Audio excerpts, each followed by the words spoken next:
So we're here in the city of Espanola for a city council meeting. Let's see how today's show goes. A lot of people are saying that the agenda is being messed around. Several complaints to the Attorney General's office has been sent. A lot of violations of the Open Meetings Act. Um, they have moved public comment to the end of the city council meeting. So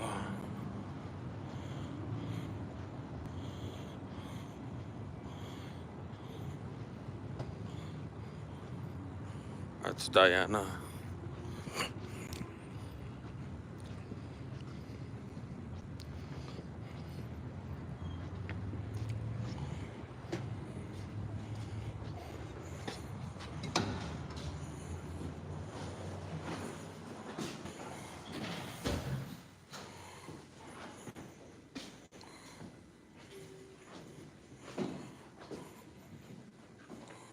No protesters. No nada. I'm the only one here today.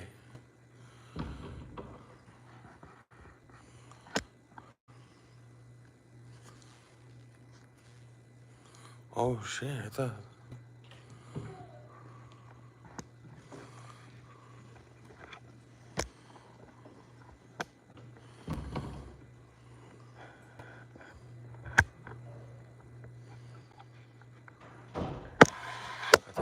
I thought it was 5:30.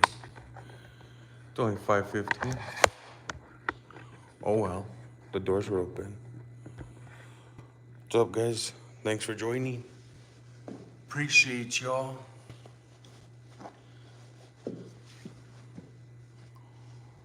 Please hit the like button. Just kidding.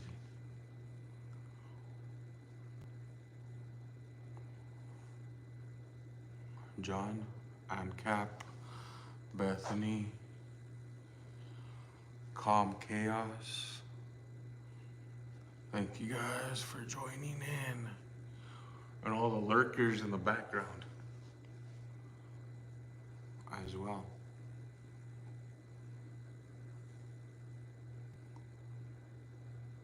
I know. Got here all early.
What's up, Four Corner, fist in the air? Did you get my phone call today, buddy?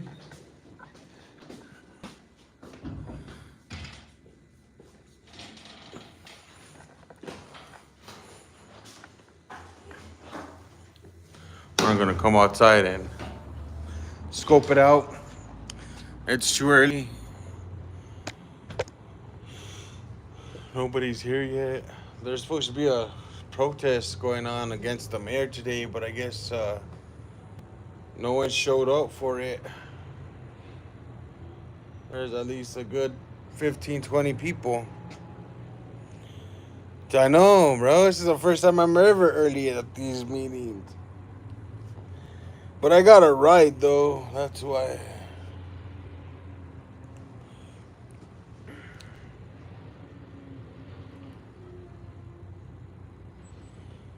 Way early.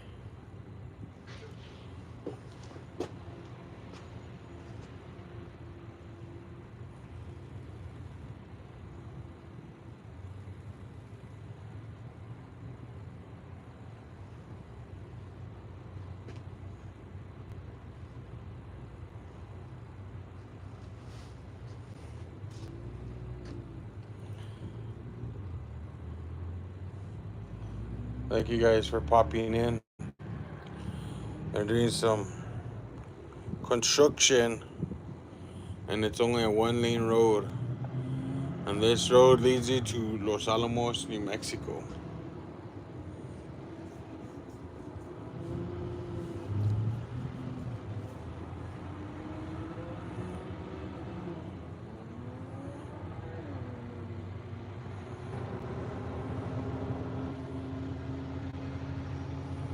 For the protest or what, Bethany?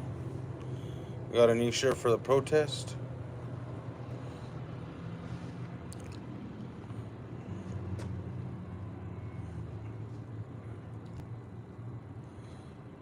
Let's see how tonight's meeting goes. See if there'll be any firecrackers. The mayor of Espanola has been in some scandals since he's taken office as mayor. There's been 3 allegations within the city of Espanola employees of sexual harassment. Well, 2 of them are sexual harassment and a hostile work environment. And the other employee was a sexual assault that happened last year in October. And then he got 2 of them out of Hemis Mountain Electric Company. He's on the board of trustees for that one. But the one that happened last year, the New Mexico State Police did an investigation on it, and 30 days later, the DA's office didn't file any charges against him. So he had court last week, a district court in Santa Fe, and the judge there granted the victim a 90-day temporary restraining order. So the restraining order is still going on. That's still in effect. They meet again in October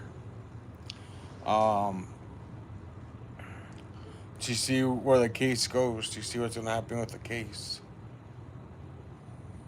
So there's 4 lawsuits against the city of Espanola. One of them is the ex-city manager, and the other 3 are female employees. So the city's looking at some hefty lawsuits right now.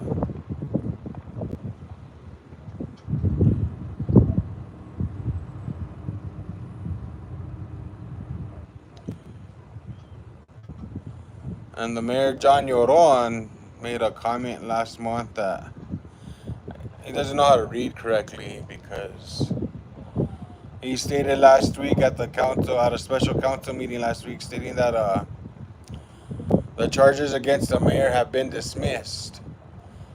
And technically, there is never charges to begin with. It stated that the state police will not file any charges against John Lloron. Sorry guys, it's a little windy here. I'm trying to be in this corner.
Oh, I ended. What time did it happen? From 3 to 5. 3 to 5. And Not a then lot of people here. there's like only 4. Oh, that's it. Oh, I thought it was supposed to start at 5. No, from 3 to 5. Oh, we got Then, switched around then. yeah. Alright. 3 to 5. Yeah, that was out there in the front. Oh, that's it. No wonder there was like no real activity, huh? No, not really. Okay. Thank you. Uh huh.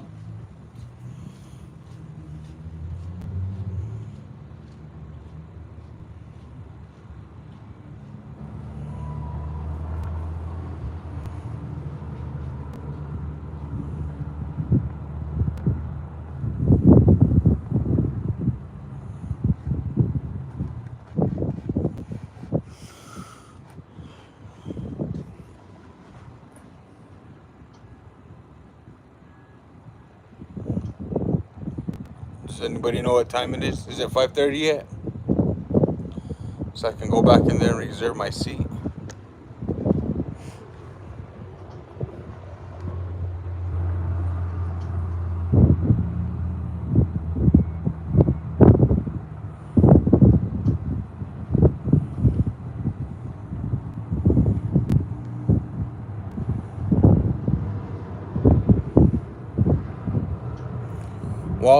Well, John, here in the state of in New Mexico, back in 2018, the legislation they passed a bill. It's called House Bill 4, and the state of New Mexico is the second state of the United States to remove qualified immunity from law enforcement. So here in New Mexico, they have no qualified immunity. And then in 2019, during the legislation, they went ahead and tacked on to remove the qualified immunity for elected officials and appointees. So,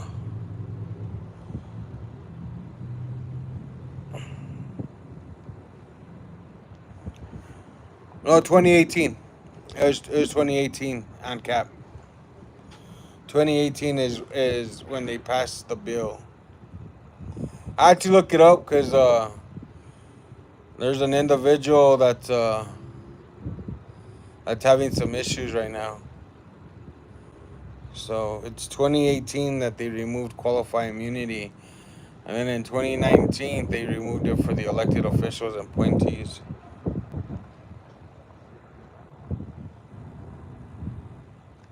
Correct, only in the state level. There goes to Los Alamos cops. Those are Los Alamos PD right there.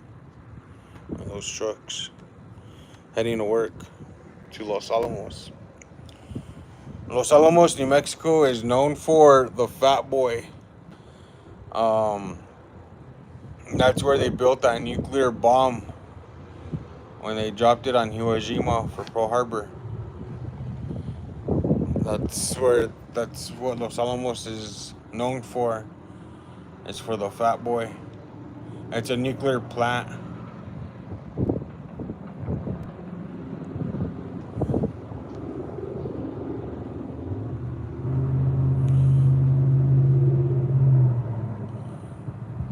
Oh yeah, my bad.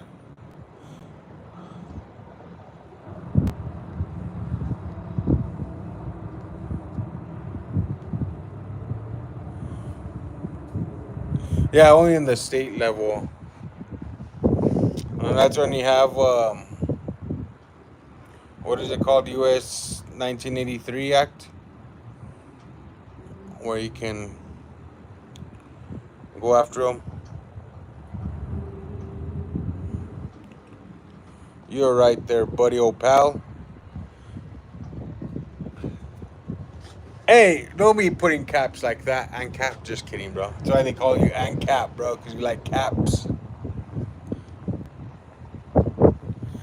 Man, I forgot to get me something to drink.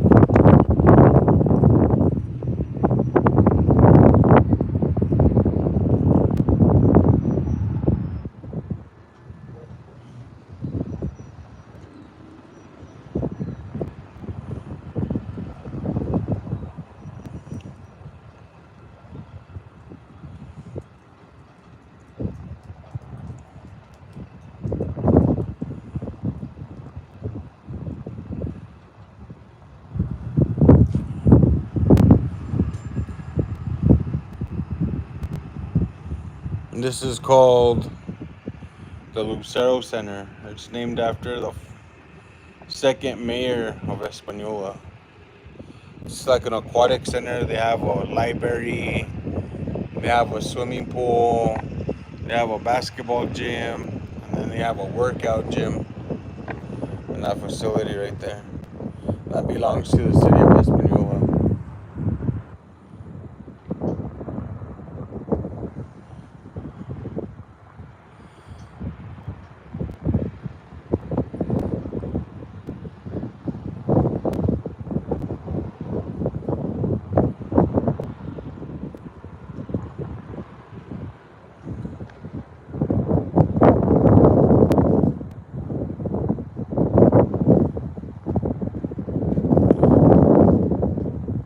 The chief of police here is looking for work elsewhere too. That's another thing. It's another thing that's going on. That the chief of police is trying to find work elsewhere.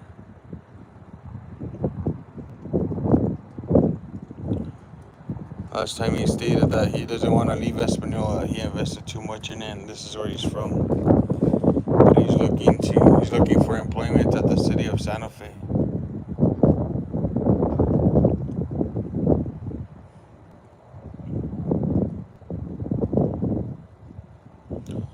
I appreciate you guys being here with me, just in case anything happens.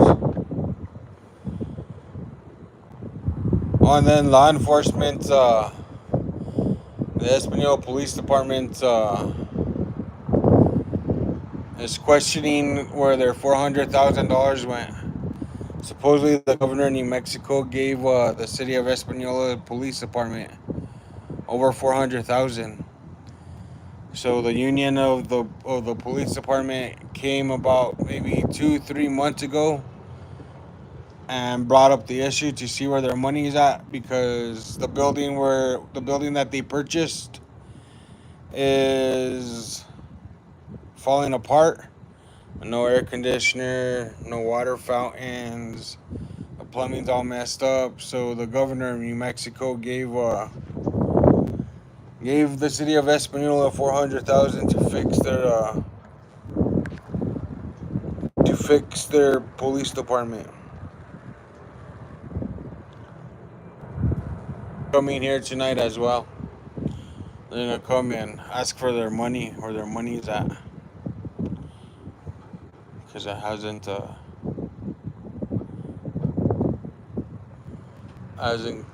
gotten to them yet.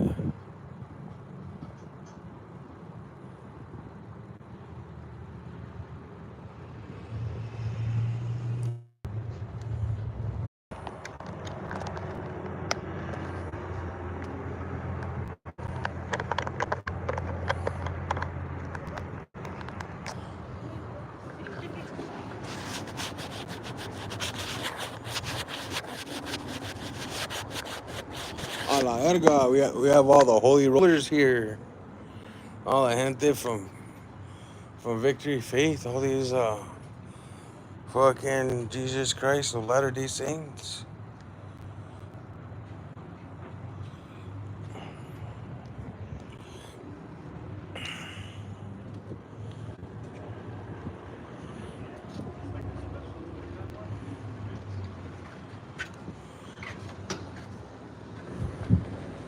How's it going? Good, yourself?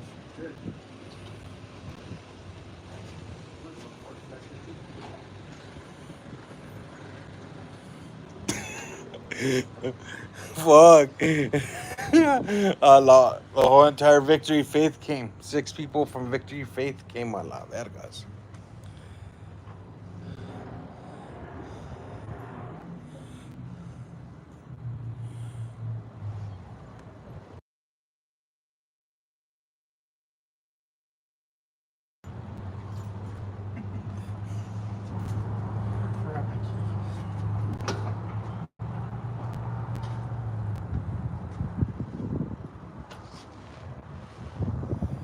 Fucking Victory Faith is in the building, a la vergas. He always does this. He always brings in his church fucking crazy.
Get ready.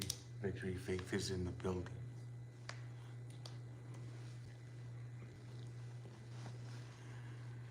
We're gonna have some holy rollers come in.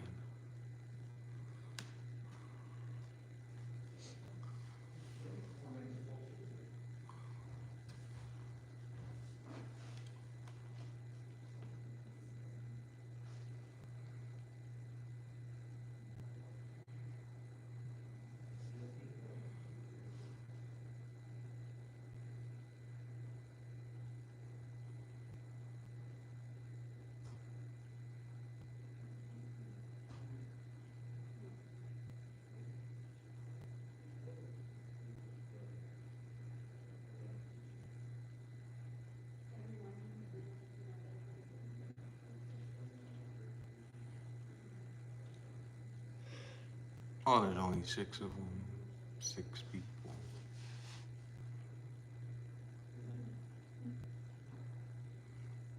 Cynthia was asking.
Take it back.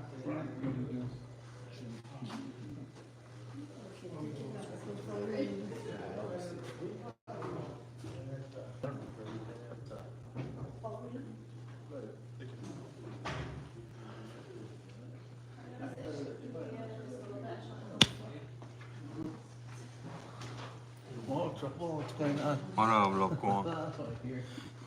What up, Kat? What are you doing, Patricio?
That Tundra just showed up. The Tundra is here.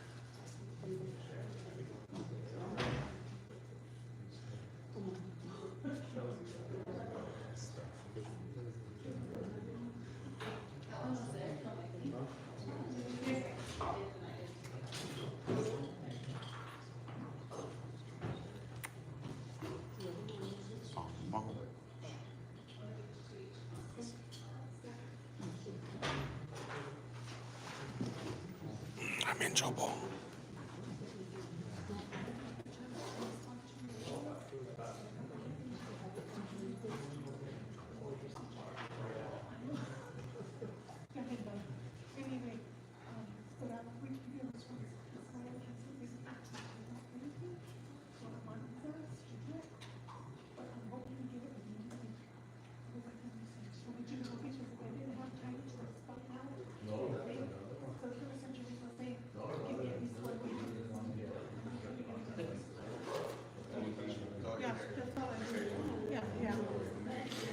Yes. I won't bring the hammer down.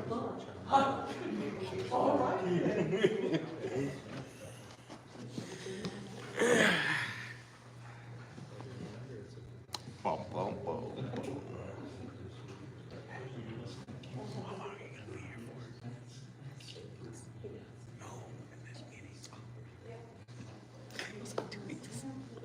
I already give my 2 weeks. Just in case I get arrested, he can take my stuff. Oh no, oh Bethany's here.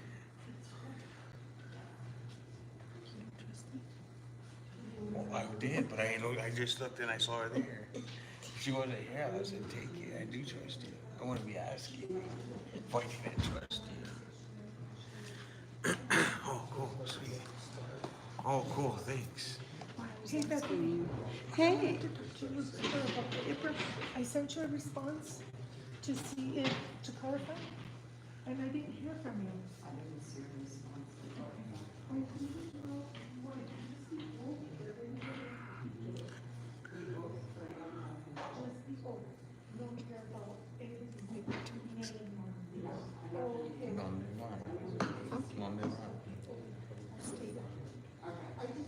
Oh, yeah, still be government.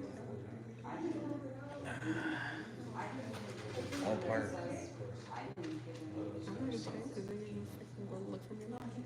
Have I done anything to you?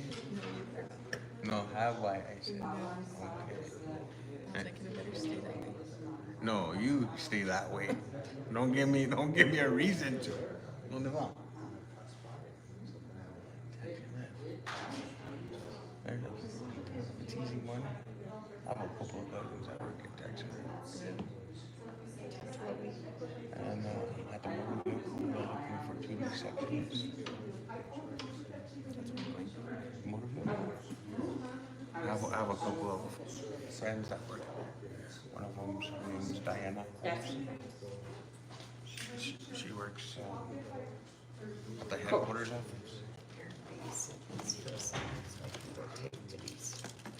Tell Denise she's a weirdo, okay? Or I don't even know. Denise, you're a weirdo, for the record.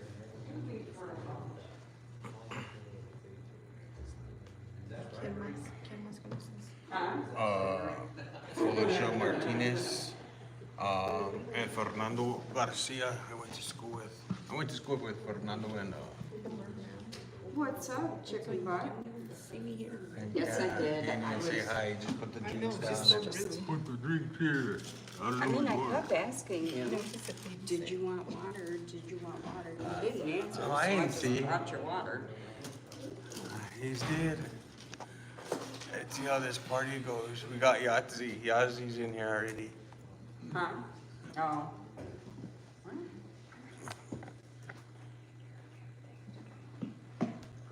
So,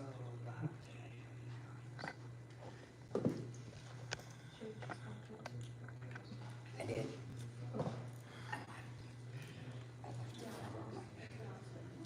$12.50 a month later, people.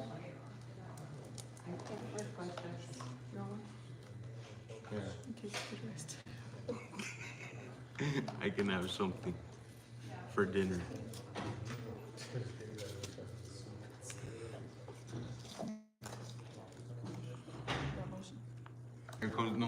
smell yourself, bro.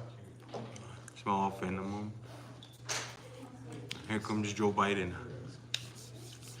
Where? Watch. Right now, look. Slow Joe. Oh, Joe Biden is not that. Alright, see not that Slow Joe? How's Anna?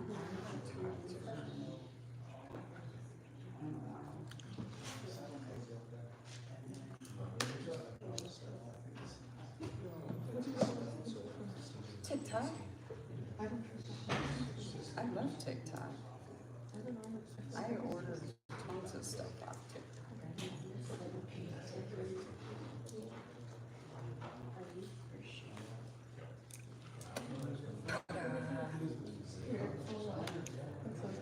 I order tons of stuff on TikTok.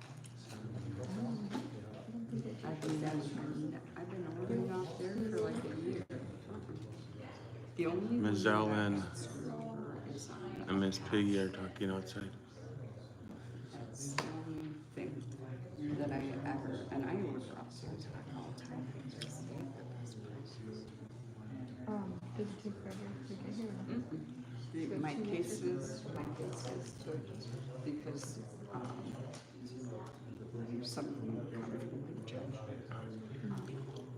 So I go on like the live and I pick my cases how many I want. They pay through PayPal and everything. And Chief Chorizo is what I call it.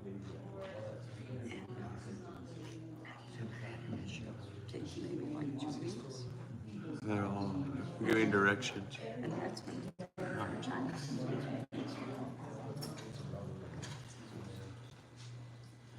Peggy, I never heard from you. Are we scheduling that meeting?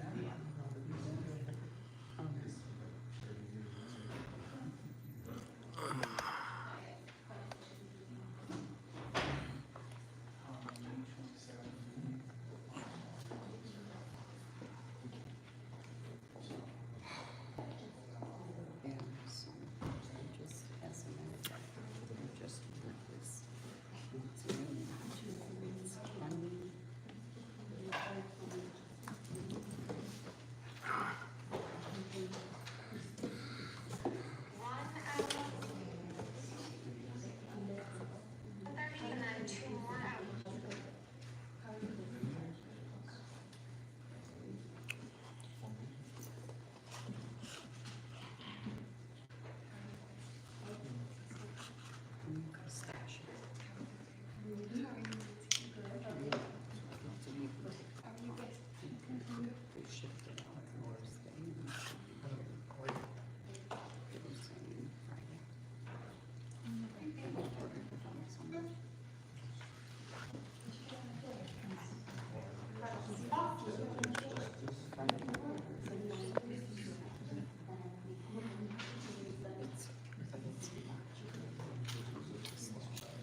No, they actually, mine is, I think it's the 3 drawer.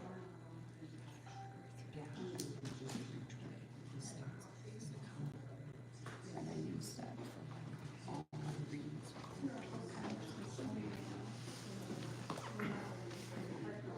It's removal friendly. And then I also keep like my towels. If we use blankets and stuff, we use for like you leaving? Oh, that's. He's just getting home. Tell him I better get my hot.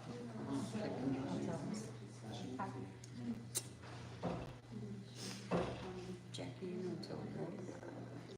Tilly, this is Jackie. Hi, nice to meet you. She lives up front.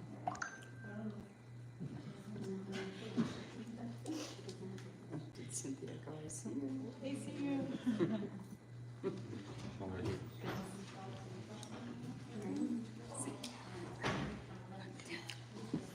Is that why she said hi?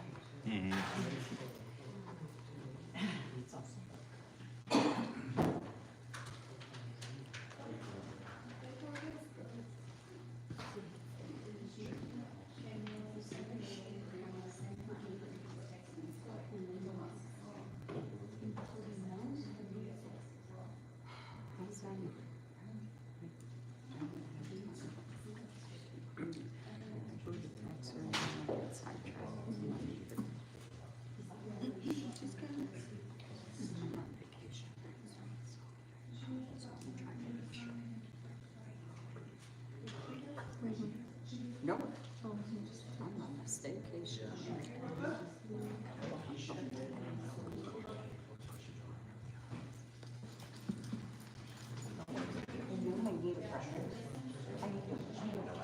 I'm off.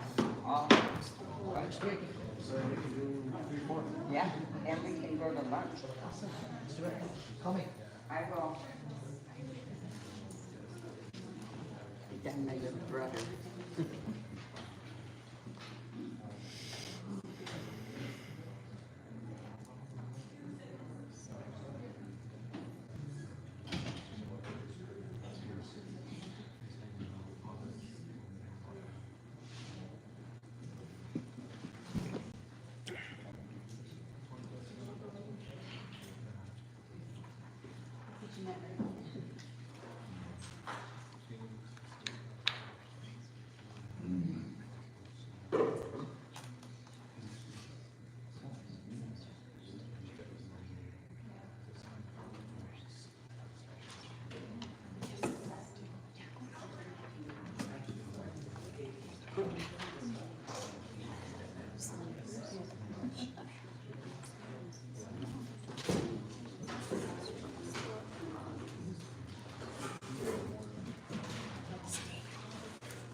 I work right by the airport.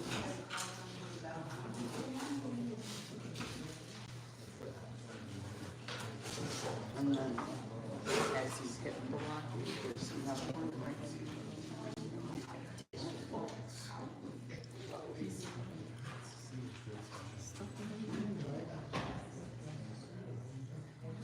and we have like 3 people.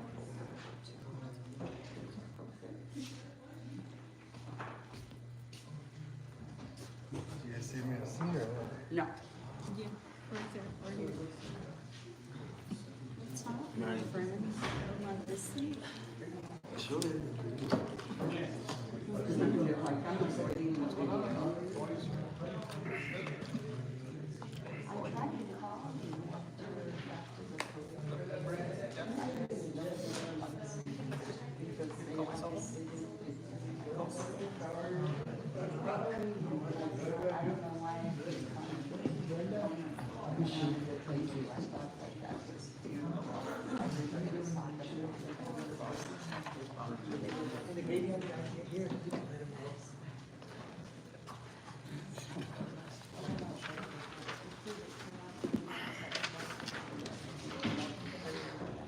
Recording in progress.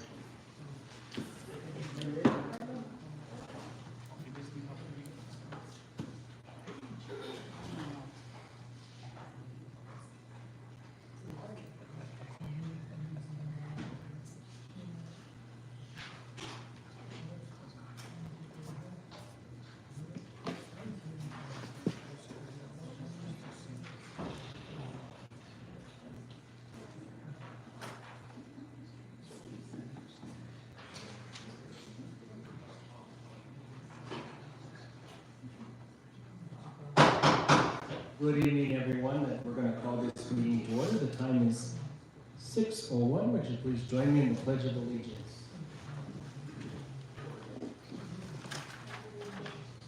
Flag of the United States of America and to the republic for which it stands, one nation, under God, indivisible, with liberty and justice for all.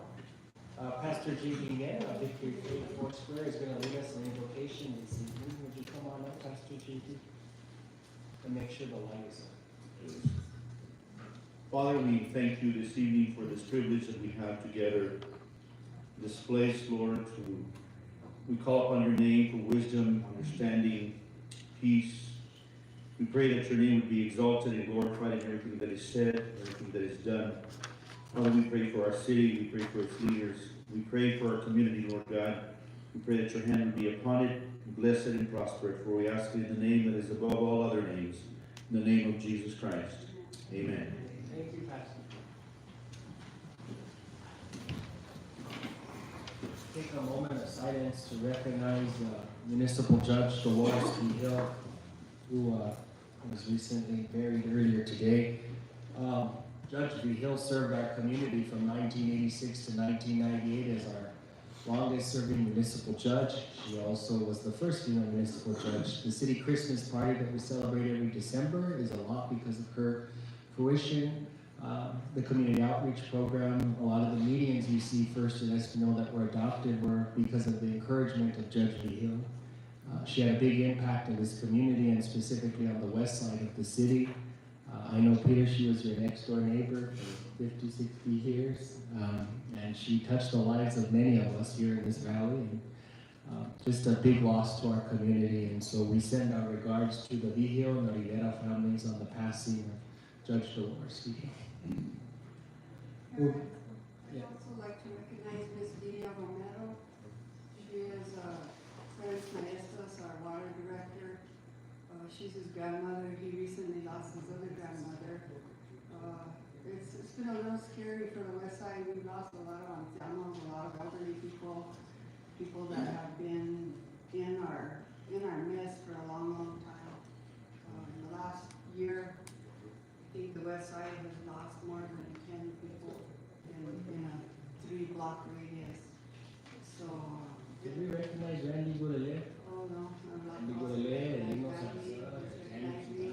Lino Salazar, Dwight and Jill. Dwight and Jean. There's been numerous, and they're all going to be missed. Miss Lidia is Clarence Maestas' grandmother. She worked at Community Bank for many, many, many years. Unmistakable smile when you walk in the bank. Just the kindest heart, the kindest soul.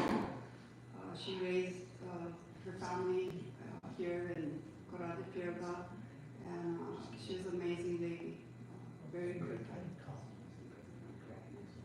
So thank you. I believe her funeral was today. All right, we're going to move on to roll call. Carla, would you please call the roll? Martinez. Here.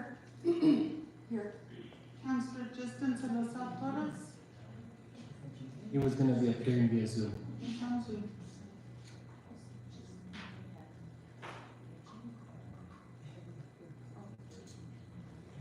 Councilor Denise Benavides.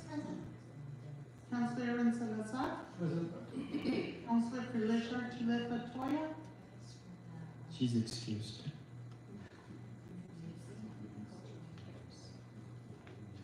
Councilor Pedro Valdez. Here. Councilor Nanette Rodriguez. Councilor Samuel Ledoux. Here.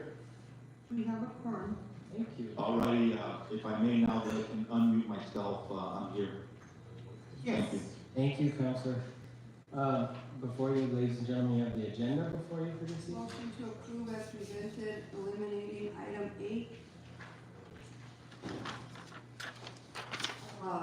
8A, I'm sorry.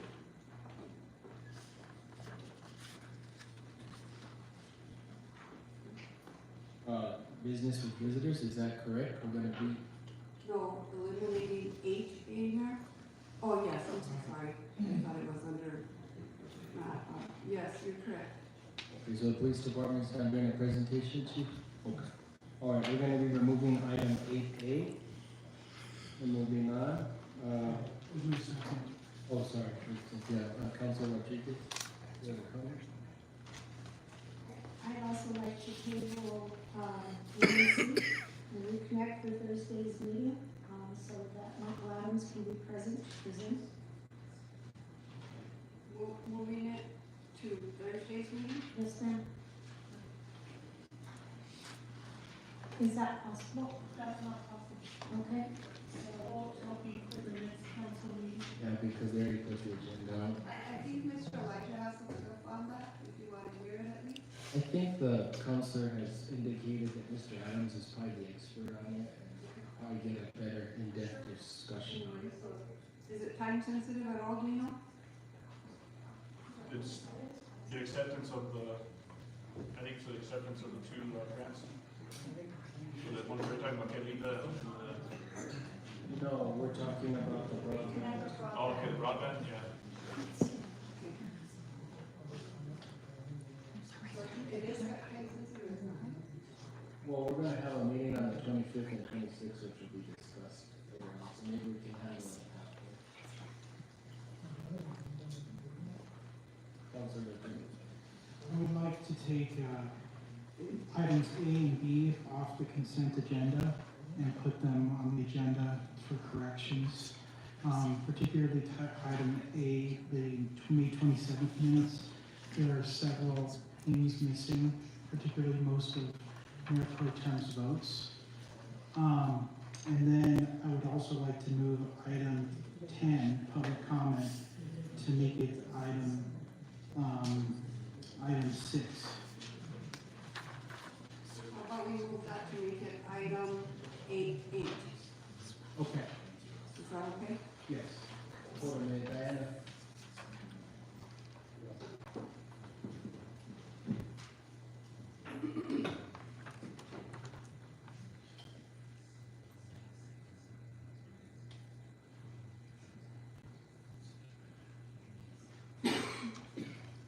All right, sorry, forgive me. So I have, to move item, what was that? Let's go back.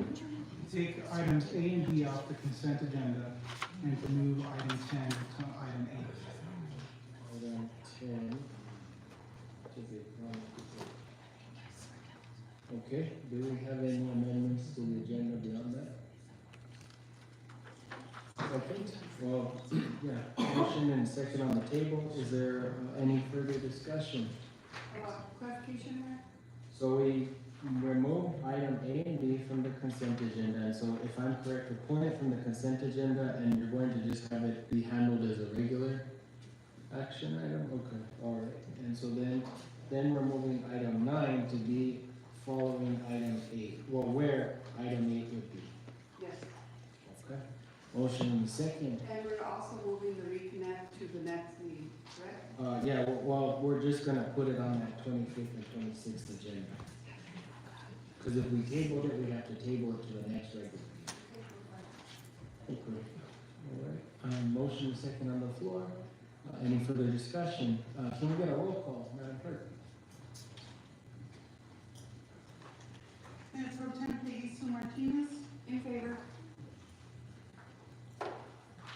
Councilor Justin Salazar Torres,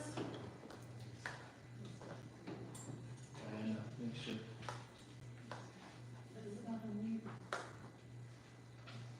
Alrighty, can you all hear me now? Yes.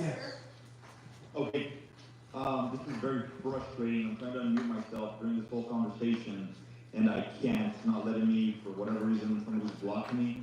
but in favor of the motion. Counselor, I just talked to Diana, so I guess message the chat box first, and that, because you're in as a regular general entry participant in the Zoom session, and so everyone's muted, and because of that, we're just gonna have to do it like that.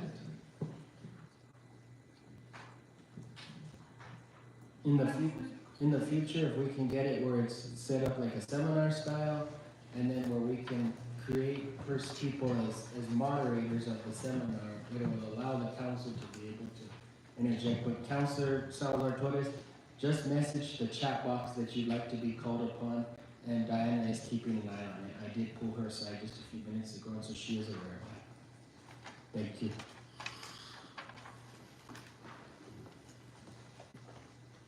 Counselor Denise Benavides. In favor. Counselor Aaron Salazar. In favor. Counselor, Pedro Valdez. Yes. Counselor Nanette Rodriguez. For the motion. Counselor Samuel Ledoux. In favor.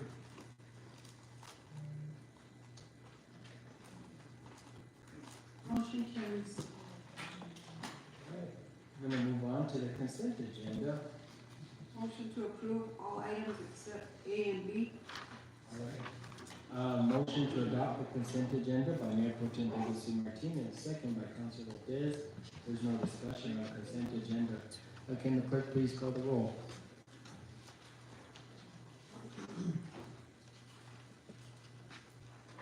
Mayor Pro Tem Peggy Sue Martinez. In favor.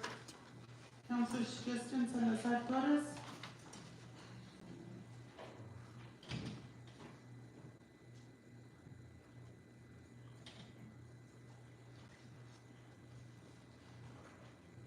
How about you? All right, can you guys hear me now? Yes. Yes.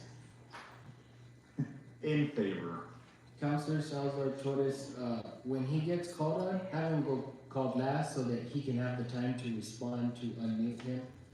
Well, I'm trying to unmute right away, but it doesn't let me. It's kicking me back and saying they're not giving me permissions to do that. Well, I just indicated why, because we're trying to limit from other people being able to do that, so it's froze for everybody. And so just, Carla, call him last every single time. It allows him the opportunity to text on the chat to Diana, please unmute me, and then do that. Okay. Counselor Denise Benavides. In favor. Counselor Aaron Salazar. In favor. Counselor Pedro Valdez. Yes. Counselor Nanette Rodriguez. For the motion. Counselor Samuel Ledoux. In favor. Motion carries. All right, then we're gonna have items A and B, City Council meeting minutes for May 27, 2025, City Council meeting minutes, June 10th, 2025. Council, That was all consent agenda. no, we pulled A and B. Okay, Okay, so now it's an individual action item now, for each one? for each one. Oh, okay. Councilor Ledoux. Yes, I did notice some crucial errors on these two meeting minutes that I just wanted to point out. On page 3, the vote for the settlement on the city manager was incorrect. It had Salazar Torres voting against, it should be yes, and it did not record Mayor Pro Tem's vote. It's missing, it was a no vote. And then on page 4, Mayor Pro Tem Martinez's vote is missing for the police chief. It's also missing again for the open session. It's missing for the fire chief, and it's missing for the open session to return from the fire chief. And then Lupe Salazar's comment was missing for the it said the audio was inaudible, but we should have had a little bit better summary on maybe her first name as well. So her name is Guadalupe Salazar. Maybe we should table those minutes. Is it possible that you could email the clerk's office the shortcomings and then have them bring them back? Is that possible? I think we need to table them and bring them back. So moved. Is there multiple? Motion made by Mayor Pro Tem Legacy Martinez to table City Council meeting minutes for May 27, 2025. Table to the next meeting, sir? Second. Second by Councilor Ledoux. Can I get a roll call?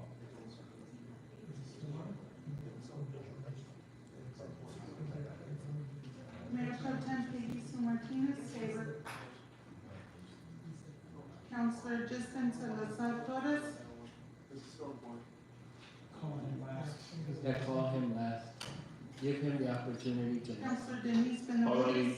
Okay, now let me again, so now I can unmute myself, so I'm in favor of that motion. However, I would like the opportunity to make motions, during this meeting, period. I don't wanna be last or try to unmute myself during the whole time.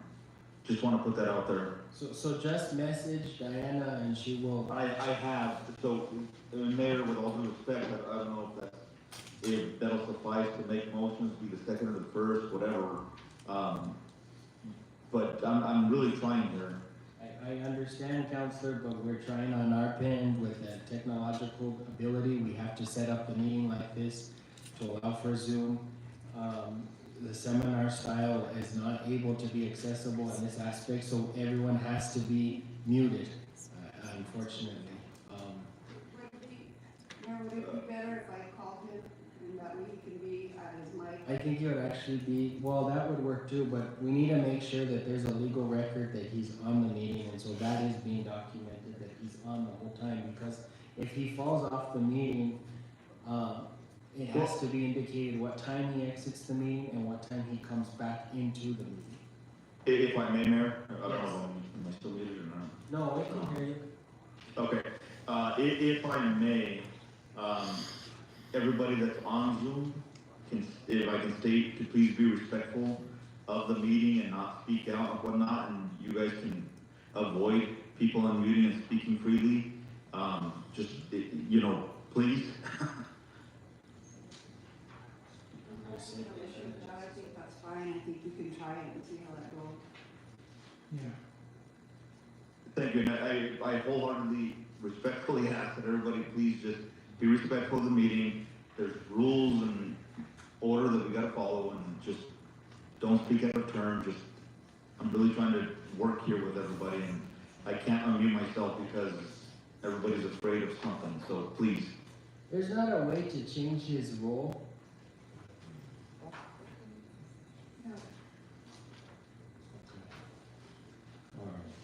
Counselor Denise Benavides. In favor. Counselor Aaron Salazar. In favor? Counselor Pedro Valdez. Counselor Nanette Rodriguez. Good motion. Counselor Samuel Ledoux. In favor. Motion carries 7-0.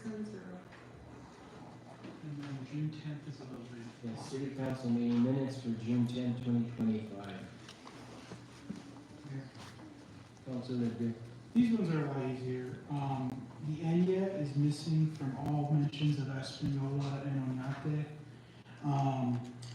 Tilly is misspelled, it should be Tilly. And then my last name, the D is sometimes capitalized and sometimes not, it should just be capitalized. But other than that, there was nothing big up. Did you catch those?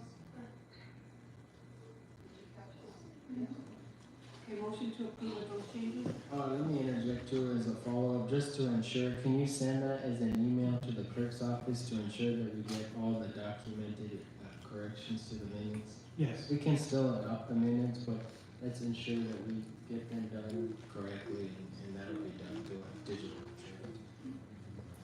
There's a motion and a second on the floor for adopting the amended minutes. There's no further discussion. Make the motion second. Mayor Pro Tem Peggy Sue Martinez, second. Well, Mayor Pro Tem, Councilor Ledoux, second by Mayor Pro Tem.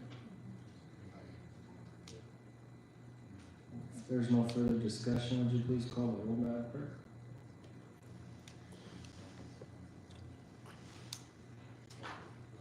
Mayor Pro Tem Peggy Sue Martinez. In favor. Counselor Justin Salazar Torres.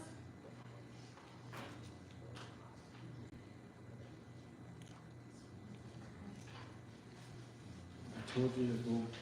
Hold on, I just need to find those. He knows around. Okay. Counselor Denise Benavides. In favor. Counselor Aaron Salazar. In favor? Counselor Pedro Valdez. Yes. Counselor Lynette Rodriguez. For motion. Counselor Samuel Ledoux. In favor. Counselor Justin Salazar Torres. In favor, and respectfully, I'm not moving around, it's just the Zoom thing putting us in place, so. Right, but it I'm really shuffles on my trying. list. Madam Clerk, I'm really trying here. Well, so am I. Okay.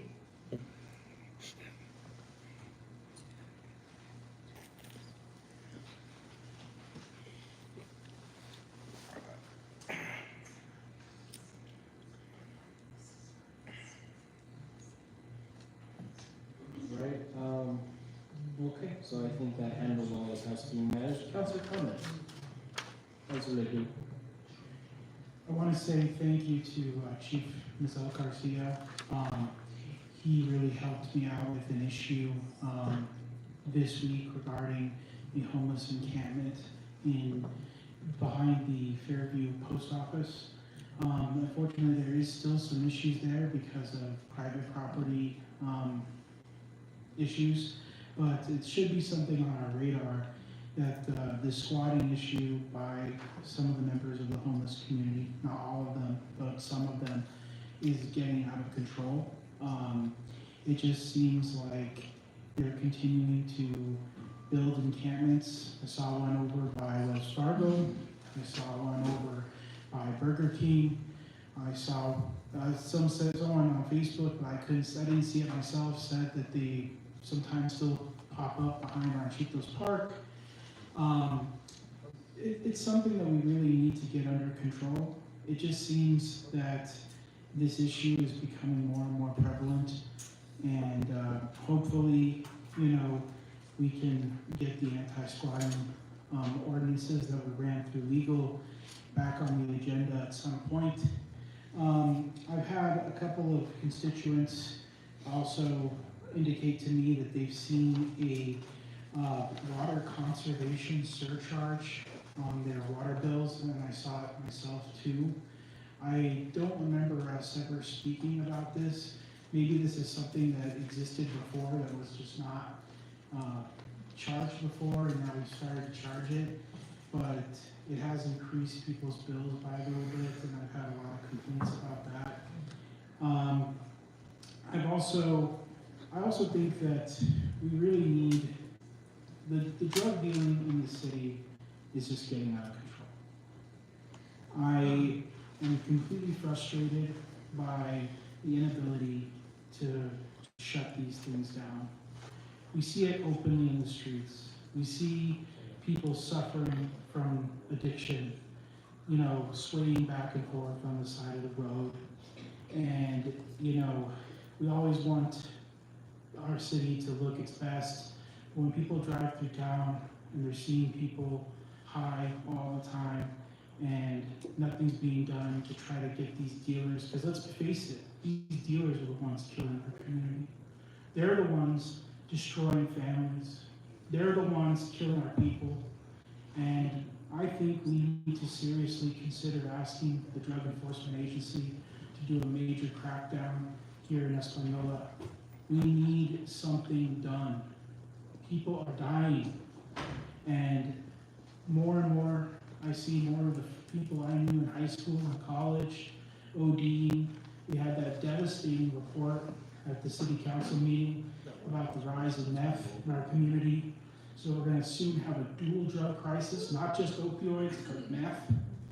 And we need to do something about it. We need to cut these people off at their source. We need to make sure that drug dealing is not something that we'll ever tolerate in the city. I've seen too many of my friends die. I've seen too many of my family die. And I'm getting sick of it. I'm getting sick and tired of it. And something needs to be done. I hope, our federal delegation is listening. We need the DEA here in New Mexico. We need to do a crackdown here, badly. It's getting out of control. It's been out of control for way too long.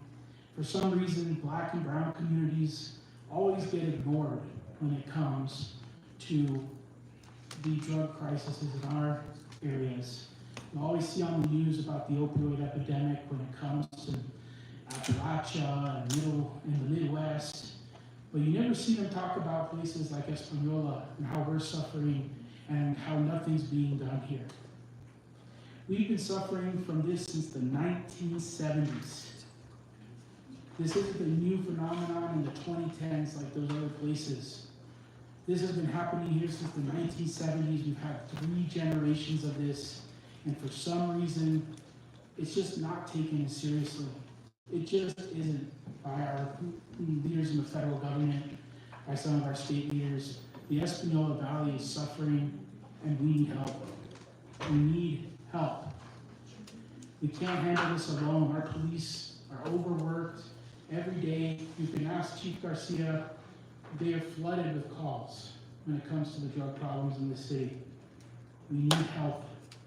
We really, really do. Thank you.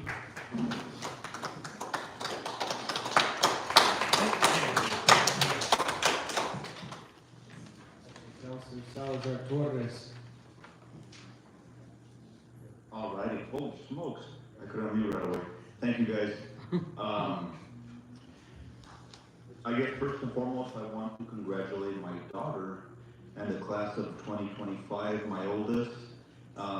She just graduated from Texas A&M University this last weekend, which is phenomenal. It's a bachelor's in kinesiology, going on to, she just got recently accepted into PH school.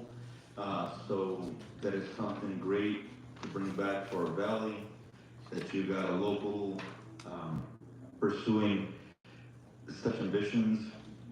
And then secondly, I do want to echo Councilor Deuce, issues with the homeless encampments and so forth. Whatever, I guess this would be to fall on whatever city manager or whoever we're dealing with, to please pursue these issues, because we do have a lot of ancianos that go get their mail and things like that, and these are happening around the Santa Cruz post office and whatnot. So if, depending on the land, depending on whatever's happening, I get it, but as long as we can provide some sort of security or some sort of protection, that would be great. Other than that, thank you so much. Councilor Aaron's on us. Actually, I'm sorry, I did have one more thing, if I may, Mayor. Okay, yeah. Sorry, Councilor Salazar. I do want to wish all the students and staff and faculty that are going back to school a safe and blessed new school year. Thank you. Yeah, I just want to mention, last week, Thursday, I guess the first part of interviews was conducted for the city manager. It was conducted by 2 city councilors and 2 members from the public. And next, on the 25th and the 26th, the city council will all be interviewing the 2 candidates that were selected for review, for final. And also, back to school, as you mentioned, you know, our kids are back in school today, I think, is yesterday. Yesterday, just be safe, and then, you know, on the school zones, and watch kids for crosswalks, and everything, just be safe out there, watch for the kids. Thank you.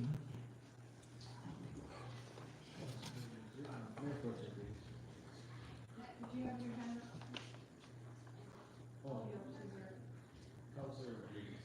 I just want to acknowledge the city clerk and her efforts, although not perfect.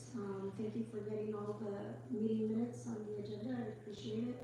And I also would like to acknowledge Representative Susan Herrera. Thank you for attending the meeting. I know you're presenting. Thank you for doing this. Thank you, Mayor. Thank you, Councilor. Thank you, Representative Herrera, for being with us this evening. We appreciate your time. First thing I'd like to do is recognize the staff in Shawfar for the Family Day that was had at the convento this weekend. It was a very nice event. I want to thank Nanette Bustos for opening the bathrooms for the event. want to thank the police department for being there, the fire department for their efforts in feeding everyone. They probably made about 200 hot dogs, so that was awesome. I want to recognize Walmart for the donation of that food and for the donation of the buns and the hot dogs. Would also like to recognize that they gave away backpacks, school supplies, plenty of food. There was like a set up market where anyone could go just get whatever food they wanted. It was really cool. They had fresh vegetables, fruit, some calacitas, and it was just very, very nice. They had shoes and clothing, whatever you needed or wanted from those piles. They had new socks. Any kids needed socks. We all know how our kids need socks. It's one of the things that I'm asked for the most of the elementary, so that was very nice. It was a very nice event, and I just want to thank the staff that was involved. Thank you, Chief, for your guys being there, and thank you, Mr. Wickersham, for the fire department and their efforts.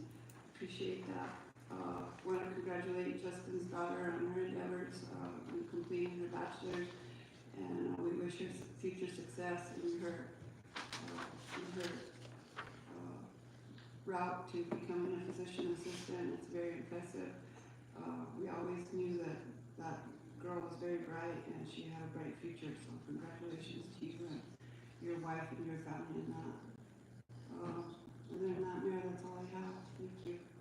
Councilor Ledoux. Just a couple of things I forgot. There's the pool bash August 16th in Ranchitos Park. I'd like to also recognize former Santa Fe County Commissioner Harry Montoya, who joined us today.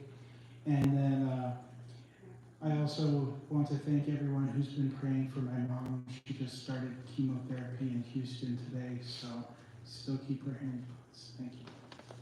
Follow up on that splash bash. It starts at 2 to 4. It's at the Ranchitos pool. There will be 350 backpacks that will be given out that are filled with school supplies, generously donated by Chisholm and Quintana Law Firm. Also, we had some help in filling those by Yellowstone Landscaping. I'd also like to thank the fire department for their efforts in filling those backpacks and sorting through all that stuff and making this happen. We so much appreciate all your efforts. Thank you. We don't have any more councilor comments. Councilor Salazar Torres to follow. Thank you, Mayor. Just also want to recognize the passing of Mrs. Dolores. I was just thinking while you were speaking about her, when during bingo, it was her and Miss Martha that spearheaded them bingo nights, and Sana Magan, Chile con pan, todos comen y nadie me dan. You know, they were some fierce fireball ladies, but they took care of that bingo there at Sacred Heart, and that's what I remember as a child, and just wanted to remember that. Thank you. I'm going to follow up on Councilor Justin's comments on that. I never played bingo, but I went a lot, and it was strictly because Dolores cooked, and she was an incredible cook, so the food was always worth the bingo cost for sure. She made fabulous fudge. She made the best fudge around. Oh, absolutely. And then you had Bertha with a full tab. You had all these beautiful ladies they rocked that bingo. Those were very good times for sure.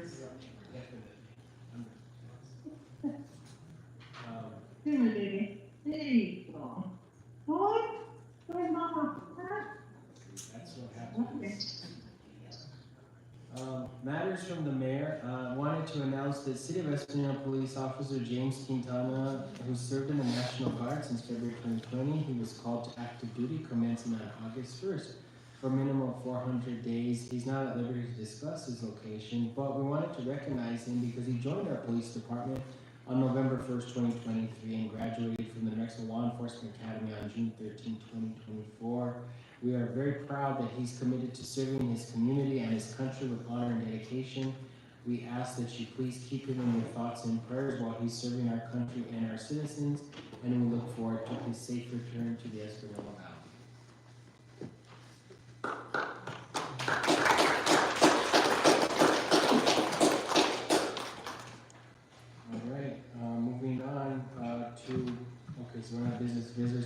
public comment. Madam Clerk? No, we have public comment after that. Yeah, this thing, oh, I'm sorry, I forgot the Lowrider Museum update presented by State Representative Susan Herrera.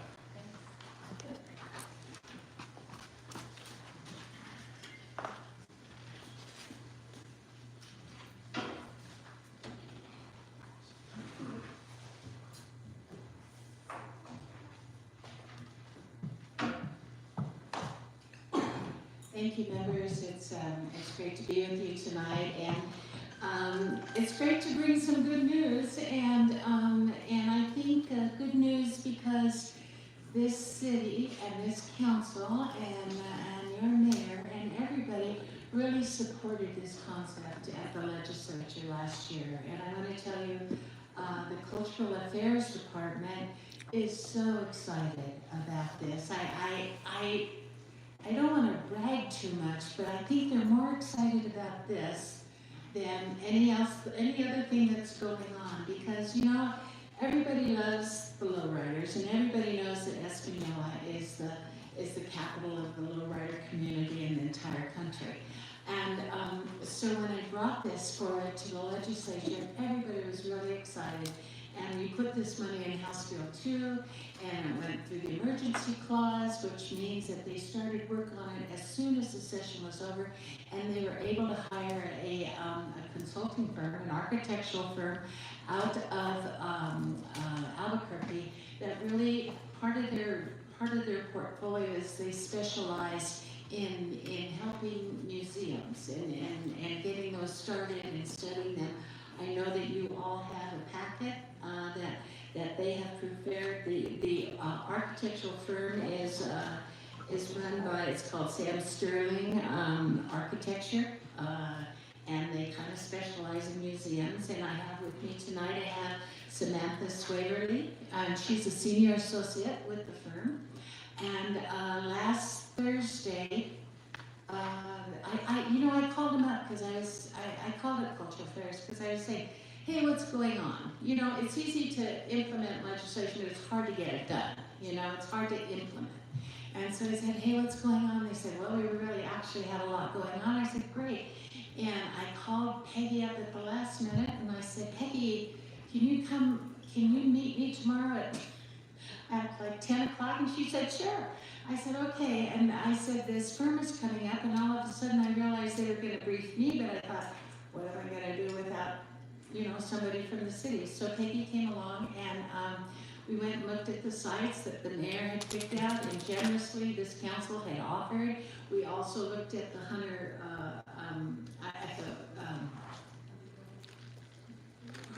Ford building, that whole complex on the corner there, which is kind of my personal favorite. But this feasibility study will look at everything, and what they will do is look at everything, and they'll come back to the Cultural Affairs Department, and they'll kind of make a report, and we'll come back to the city, and it's our idea that will involve everybody. I said, I tell this story. I was watching that 60-minute show, and I just happened to turn on 60 Minutes. Not like I watch it when I'm home, but I happened to be home. It was a December day. I'll never forget, and they put that on their show on Espanola and the lowriders, and I said, oh my gosh, we've been doing this wrong. I can't expect a small city or a small county to build kind of a world-class museum. You don't have the staff, you don't have you can't do that. We're all too small. But we have the best museums in the country. We really do.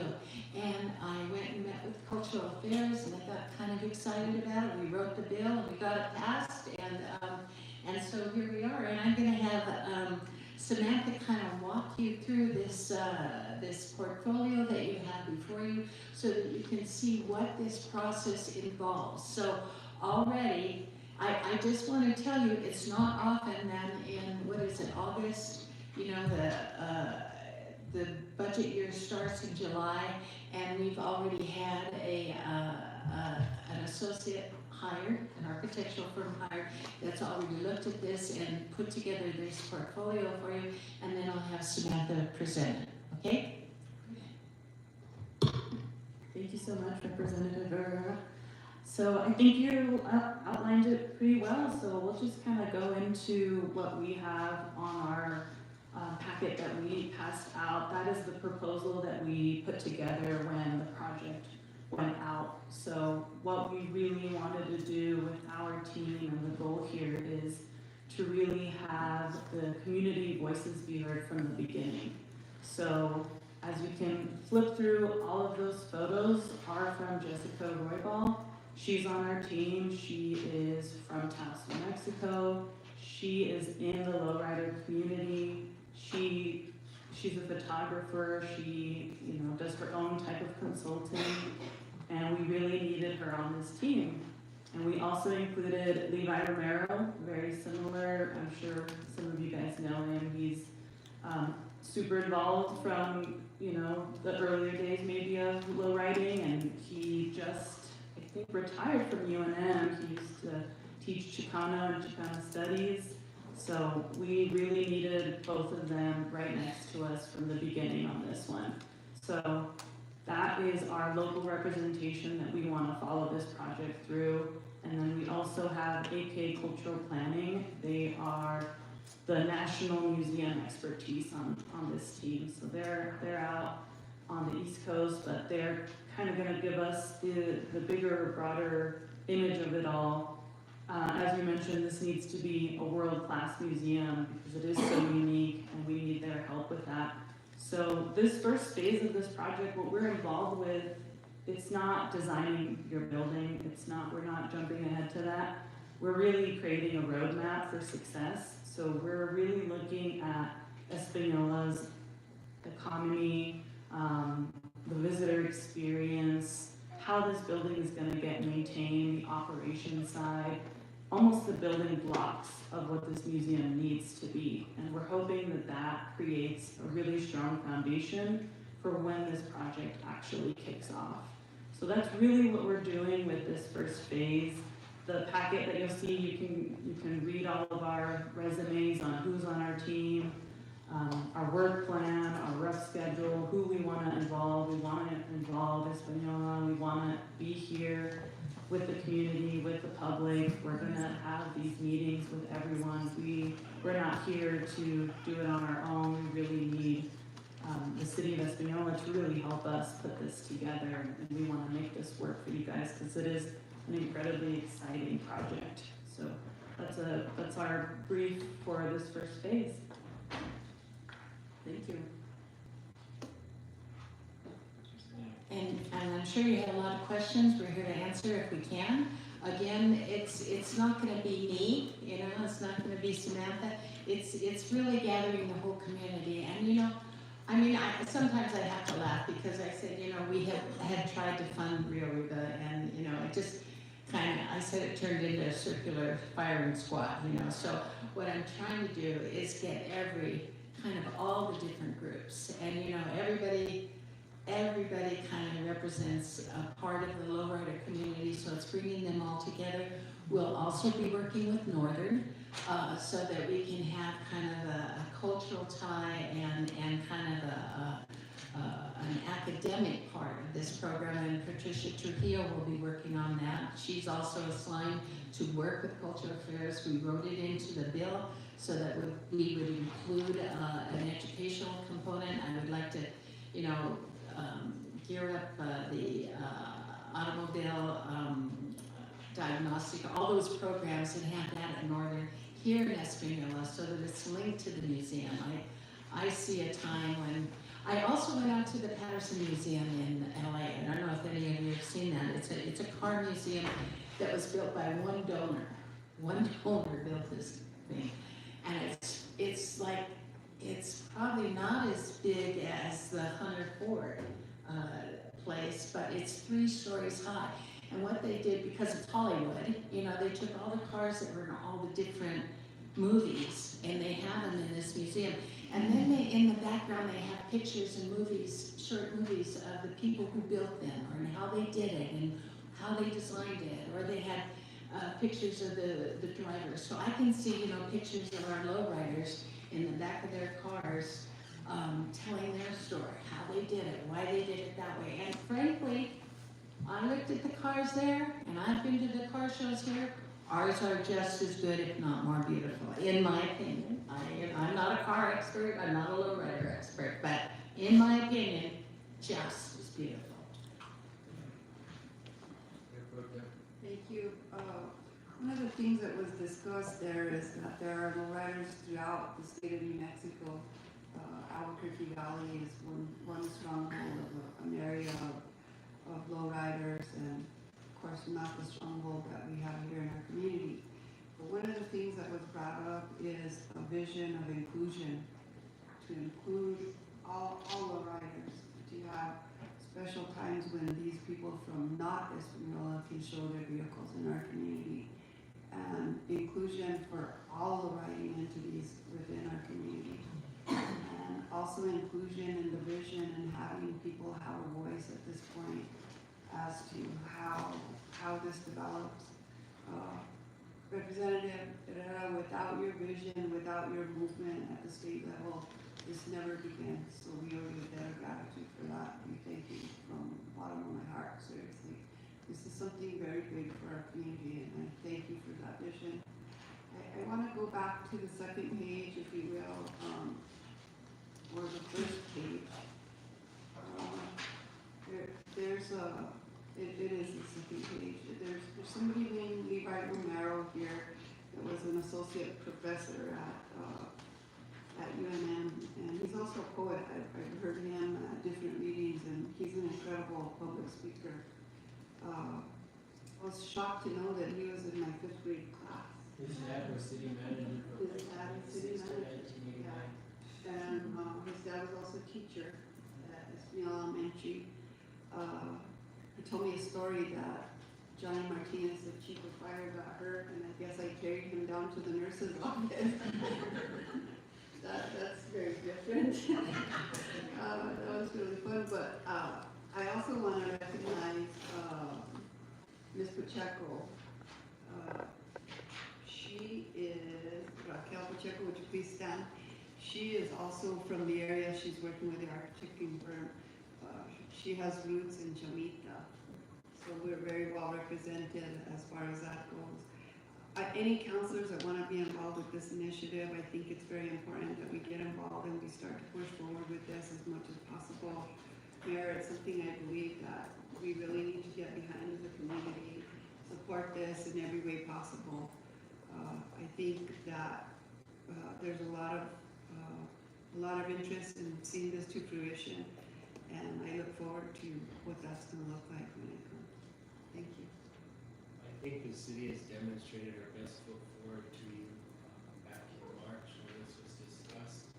We've already decided amongst the governing body, we took up a resolution to dedicate a piece of land specifically for this. Whatever the feasibility study goes in that direction, but the city of Espanola is already committed to donating a piece of property in the heart of our downtown corridor for the future realization of downtown revitalization efforts in our city. And it's so important that we have the state as a stakeholder, obviously, because I think the representative I have talked about this, we talked about this past legislative session, that local governments have an obligation to maintain basic services and such, and going beyond that with cultural affairs aspects, it makes it very hard for us to operate. So I'm really excited to see the state come into this. I see this as a resurgence for our community, a resurgence for trying to develop Espanola as more than just a pass-through community, and so I really applaud the representative for her work in this aspect. So thank you, Representative Edega, I appreciate that. Well, I just want to say I couldn't have done it without all of you. And, you know, I announced at the Appropriations Committee that the Espanola had already designated a piece of land. And believe me, I think we had that on the last day of the session. It was the last day. And it got approved. Yeah, now that I'm thinking about it, it was the last day. And Leo was in there, and I was in there, and for some reason we had a class of kids from Espanola. I can't remember. It was Alcalde. It was the Alcalde school, and those kids happened to be there that day. And so they all got up and spoke about how they wanted a lowrider museum in Espanola. It was very sweet. It was an accidental, you know, but they just happened to be there. I said, hey, guess what's coming up? And they were so excited, and they got up and they all told their stories about their moms or their dads or their uncles or their grandfathers who had a lowrider car. It was very, very sweet, totally unexpected. They just happened to be sitting there, and I said, oh my gosh, look at this, what luck. So I just think if I was looking for an economic development tool for this city, I really was. And it just kind of hit me, and I realized we were doing the wrong things. Everybody was trying. It wasn't that everybody wasn't trying. It just wasn't working. And you know, we're talking about a museum. You're going to have a 5-year plan here. I'm just saying, museums this size happen in stages. They don't happen overnight. It's going to be a 5-year plan, but you know, we want to try and do something as soon as we can. I'm going to say that because, you know, people need to see results. People want to see results. So I'm going to be really pushing for results. Even though it's a 5-year plan, you want to get results as soon as you can. Councilor Duke. Thank you guys so much for putting this forward. I'm really glad to see a lot of local names involved in this project, including my two primos, Levi Romero and Vicente Griego. And I really also want to shout out Anna X. She's a powerhouse at Northern New Mexico College. That lady basically will do anything, bend over backwards. She's one of the hardest workers at Northern New Mexico College, and to see her on this project is really awesome. So I'm glad you're including a lot of local feedback. I hope that some plans involve, obviously haven't had a lot of time to read this yet, but I think an important aspect to run this museum is to provide space for the lowrider community, maybe to park in front of it and show their own vehicles to enhance the exhibit, because the lowriding community is a living community as well. And there's always constantly new cars, new ideas, new innovations, and to be able to showcase some of those new ideas while they go and see the history when they go in there, I think would be amazing. Thank you. I totally agree with that. I envision our lowrider community. Everybody wants to go for a ride in a lowrider. I mean, you know that. So I see them. You know, I see it as a tourism opportunity for people to come to Espanola, and then maybe they'll drive out to Abiquiu or drive out to Dixon or go someplace and have a picnic for a day, and they'll hire these local lowriders to take them out, and we'll have a group of people who like doing that, who like driving people around and kind of showing them that. I mean, really, people see a lowrider, but they really want to ride in a lowrider car. I mean, it's quite an experience. And it's really a lot of fun. So it's a natural. I think a lot of things will happen. We were talking about having, you know, food trucks as part of this thing, so that you have, so that we're bringing food trucks, and we have a concession stand while it's open. There are a lot of ideas that people are talking about, but those are just ideas. I'm just telling you, everybody's got good ideas. We're listening to everybody, and don't give me any credit. It was really Sam Sterling who kind of put this together. He reached out to the community. He kept talking to people, and so he has built this the foundation for creating the community input that they need. And we understand that's the first and foremost part of starting this museum. Thank you. Representative Rivera, could you please introduce our guest from New Mexico Cultural Affairs in the back there? Oh. Hi, I'm Jessie Greenspan. I'm Strategic Initiatives Manager with the Department of Cultural Affairs. I'm overseeing the project as the pass-through for the funding that the representatives secured, but the work is really being done by SSA, the Sam Sterling Associates, and the folks you see here today. So here just in support. We want to thank you for your efforts in being at our meeting and supporting this project. And please relay that back to New Mexico Cultural Affairs. I wanted to announce too, I got just reminded you have a chance to win a lowrider this year. down north at Craig Union's auction, well not auction, having a raffle for that 1963 Impala. If you haven't seen it here in town, $50 you get a chance to win a beautiful lowrider. Wow. And the winner will be drawn the day of the last day of the centennial celebration. So you can get your chance to win your own lowrider. Councilor Rodriguez. Thank you for your presentation. This is beautiful. Just want to acknowledge that. I know it takes a lot of time to put something together, so thank you for that. And I also, just worth mentioning, I think everybody knows this, but restoring vehicles and building lowriders is an expensive loan. It's something that takes a lot of time and a lot of money and a lot of dedication. So I just want to acknowledge the lowrider community and putting these lowriders before us and spending all that time creating their vision for them. I also want to acknowledge that the picture in here on this vehicle,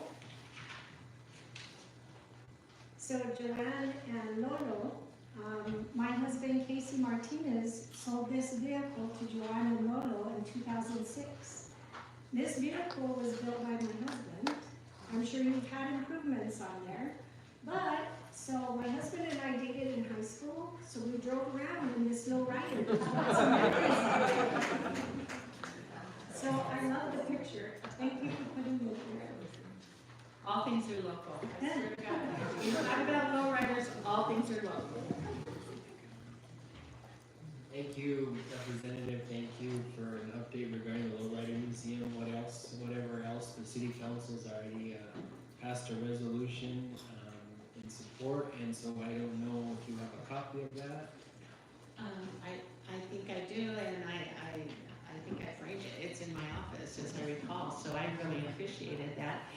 But, you know, again, I want everybody to know we're working hard, but it's not going to be overnight. You know, it's not going to be overnight. This is a world-class, you know, we're talking 20 million probably wouldn't even cover it, okay? So, but I think we can do a lot of fundraising. I'm excited about that. And when that comes to pass, I'll get to you guys. I think we'll make a trip to Detroit. They also have one of the premier car museums in the world, so we want to kind of go check that out and just gather as much information outside of us, you know, as we can, and bring that knowledge here locally so that we can build the best museum ever. That's my goal. And yours, I think. Yes, So, thank you.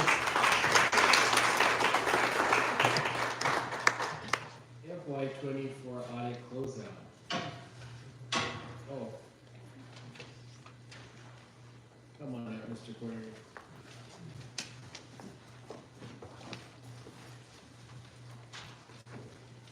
All right. I apologize up front because my presentation is not as cool.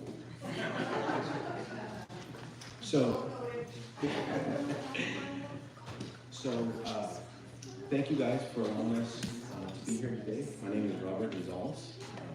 Thank you, Mr. Mayor, and members of the council. What we're going to be doing today is we're going to be presenting the 2024 financial statement. Okay. So with that said, you guys have two packages in front of you. One of them is labeled findings, and then you have your presentation. We're also putting the presentation up there for people online. But again, for those of you that have not met in person, my name is Robert Gonzalez, and I was the field partner over this 2024 financial statement. Okay? So what we're going to be doing today is a high-level presentation as it relates to what was communicated in the exit conference.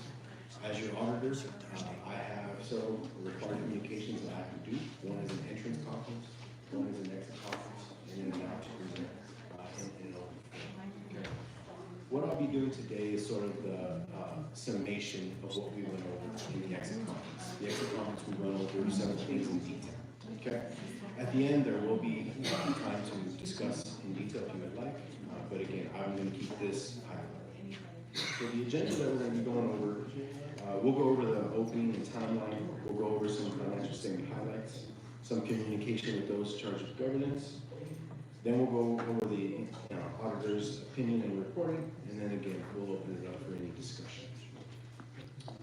So as you guys are aware, a financial statement audit is required by the state, and unfortunately, it is several months in the making. It's not something that can be done in days or weeks. So this timeline outlines that process. The preliminary communications started in January 2025. The planning and compliance started and ended around March and April. Please remember that planning, as required by standards, goes through the whole audit. Then we had the entrance conference on March 27th. Again, as I stated, the entrance conference is sort of the initiation meeting. We go over the responsibilities of both parties, what we're going to be doing, the staffing, the scheduling. As you guys are aware, this is considered a late audit based on Office of State Auditor deadline. That was December 15th, 2024. So we basically talked about how we're going to get this thing out. Okay. Then we did our substantive test work, where we're testing the numbers, and that took place, again, in March, April timeframe of 25. Then we left the field, we concluded, we wrapped up our procedures, and that took place in April. The exit conference, which is basically the meeting where we go over our opinions, the findings, all that good stuff, that took place on June 10th. As required by the state auditor, once that exit conference is done, then we're allowed to submit the audit, okay?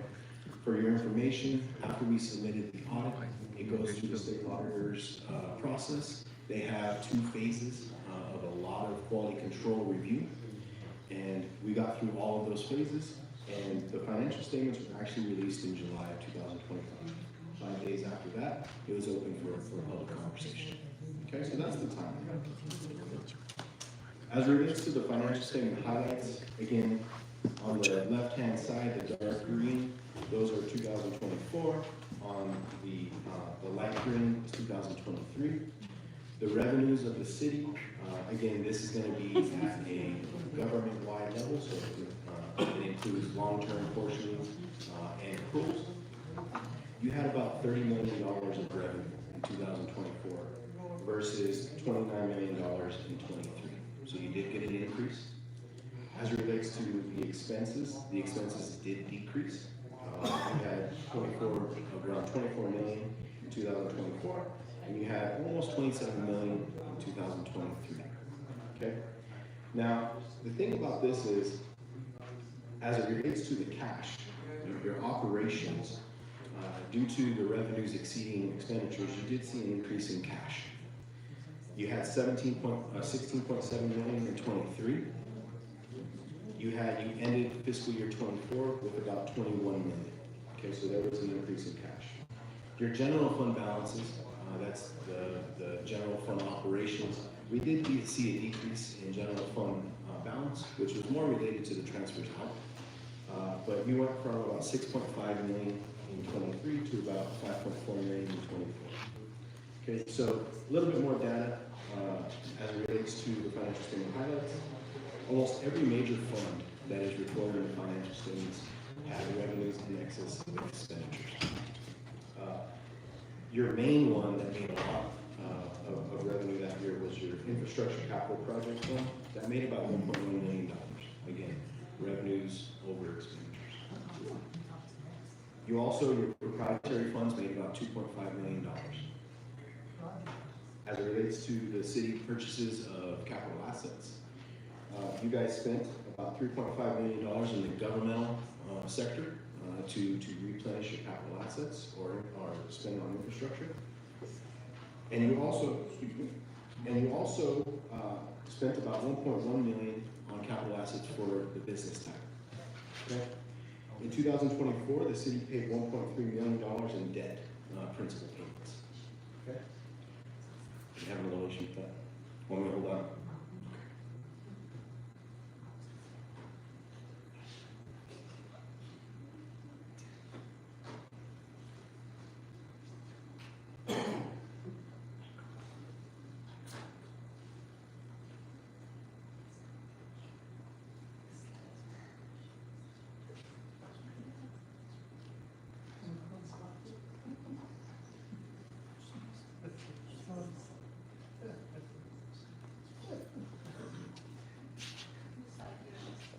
So if you go up,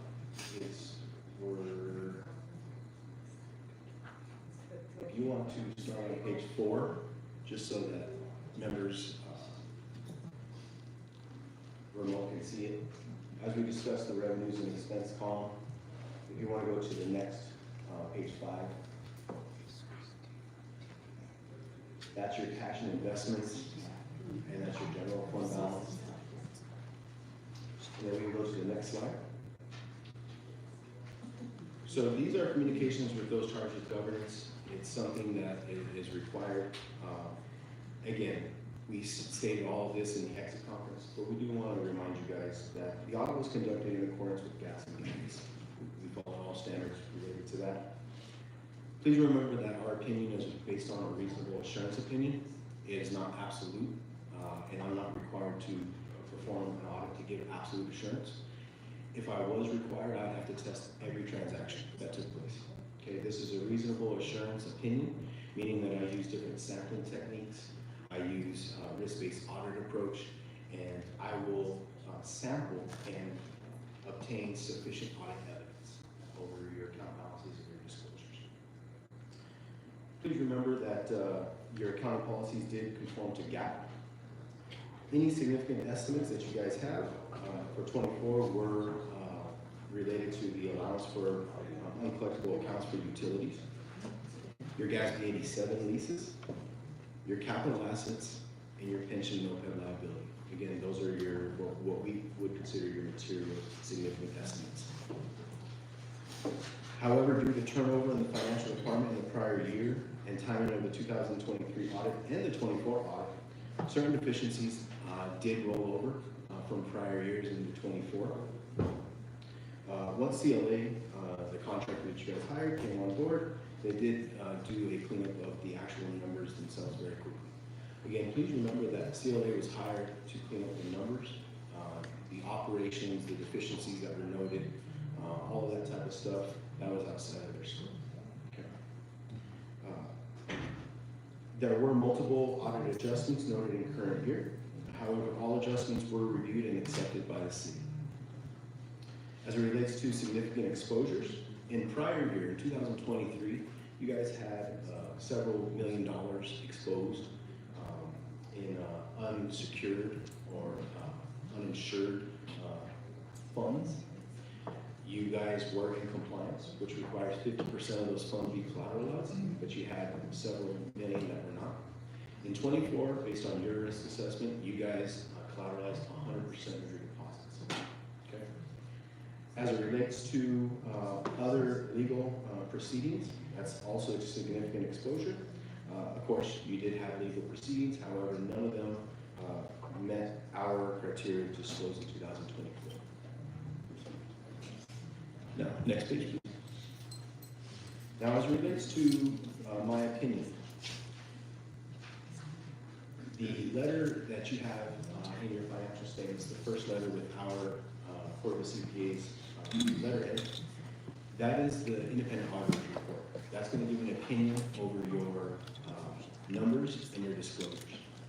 You guys did receive an unmodified opinion, which is the cleanest opinion you could receive for the numbers and disclosures. Meaning, we found sufficient audit evidence over your numbers and disclosures to give you a clean opinion. That is different from your deficiencies, your internal control matters, your compliance, and your reporting. This is strictly looking at your numbers and your disclosures. Okay? In other words, the numbers and disclosures in the financial statements are materially accurate, or the users can rely on those numbers, is basically what we're saying. Hold on to the next slide. Now, meaning that you guys did spend over $750,000 of federal monies, that did initiate an audit outside of the financial statement audit that we conducted. It's what we call a single audit. We focus on only your major federal programs. And instead of giving an opinion on a single audit for the numbers and the disclosures like we do on the financial statements, we give an opinion over your compliance with the compliance requirements of those specific grants. In 2024, we tested the Public Safety Partnership and Community Policing Grant, and you guys did receive an unmodified opinion as it relates to that grant. Basically what that means is you complied in all material respects to compliance with that federal grant. Now I'm going on to the next slide. There we go. On the left-hand side, this represents what we call the yellow book or internal control report that we have in there. It's towards the end of the financial statement. This outlines any deficiencies that we found in the financial statement audit. Okay. Please remember that by standards, I'm not required to give an opinion over your internal controls, but this letter outlines all the deficiencies that we found. Okay. On the right-hand side, that is your letter with my opinion as it relates to the single audit. In that report, there is also findings related to the single audit that we did. So at this point, if you guys can slide over to the other package, this is the findings. And again, in 2024, you had 12 findings. In 2023, you had 18. I will not be going bullet by bullet over here, but what I will do is I will say that there are 2 material weakness findings that we noted in current year for 24. A material weakness is the highest level of a finding, meaning that without mitigating controls or fixing the problem, you do have a significant risk for a material mistake in the financial statements. Okay. You also have 2 significant deficiencies, which are sort of the middle range finding. It is not enough to for us to say that it can materially affect the financials, but it is high enough and risky enough that those charges of governance and top management need to be aware of. We also have 2 material non-compliance findings, as well as 6 other non-compliance findings. Okay? So you get to go to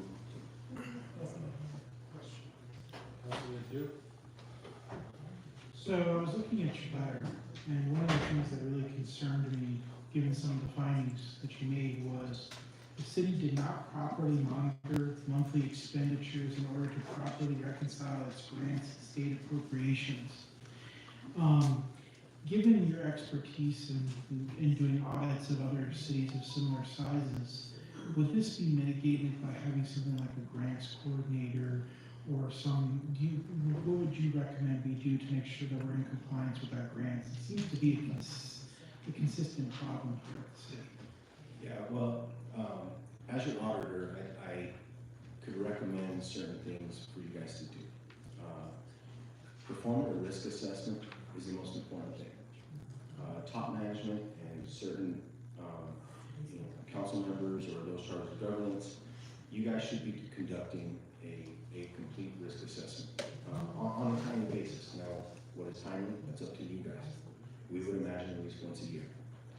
That means that you guys evaluate your major class of transactions, which is your expenditures, which is your payroll, and which is your receipts. And you basically flowchart it, and you go through from point A to point Z. Do we have proper internal controls to mitigate any potential fraud or fraud, any potential errors or errors? Make sure that we're properly safeguarding our assets, and are we in compliance with reporting and other compliance matters at the local, state, and federal level.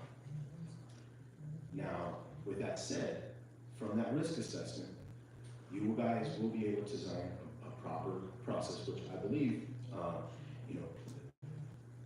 the finance department is in the process with, and I do believe CLA is involved in that. But to determine the best route, I will say there is not one proper solid answer to that. Some individual entities have a decentralized department for grants. Some people have a centralized department.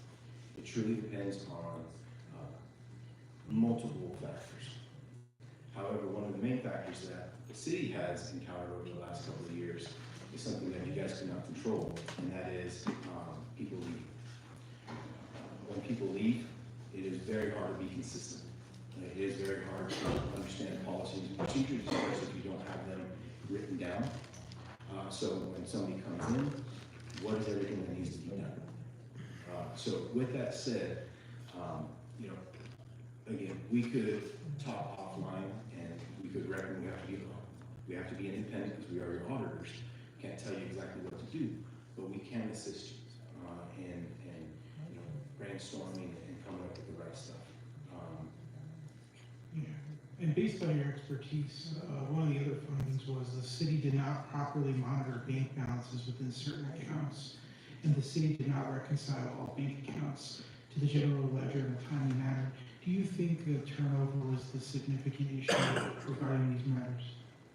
I believe that it was a matter that weighed heavily on this issue, especially with the account that's in question that we noted, especially in 23, including 24. That account is related to your processing of monies online, and being that there was turnover, the new individuals that came in didn't know to transfer that money out into your bank accounts. So, again, that was an oversight, and that's why that account kept on growing, because no one was transferring the monies. Just to add, that also happens when you bring in inexperienced staff, right? And that's one of the main things that happens, right? So I think it's difficult for us here at the city to find staff with experience based on, the people the city can pay. But I think now that we've got Adam and others on, they do have some background, that a lot of these things we need to.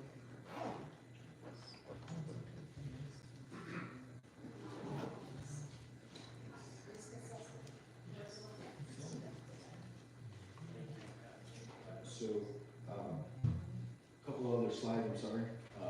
If we want to keep on going to the one with the 2022 financial statement update, planning update. It's a couple slides down. Again, as your auditor, I am required to go over, more, I believe. There you go. I am required to go over and ensure that prior year findings were either resolved or repeated, and you guys did have 6 resolved findings. Okay, next slide. And I'll try and hurry. The last one is basically a value add. Please remember, we do not believe that this rises to the level of finding, but we do want to remind you, your IT is very important, your IT department. Ensuring that your guys are doing a proper risk assessment on a timely basis. You have your cybersecurity and third-party penetration testing, your full risk assessment of IT threats, your review and update of any necessary policies, and most importantly, ensuring that you are onboarding and continuing training with employees that are on your system, what to click on and what not to click and where to go. So with that said, again, thank you guys for allowing us to present today. I will open it up for any questions.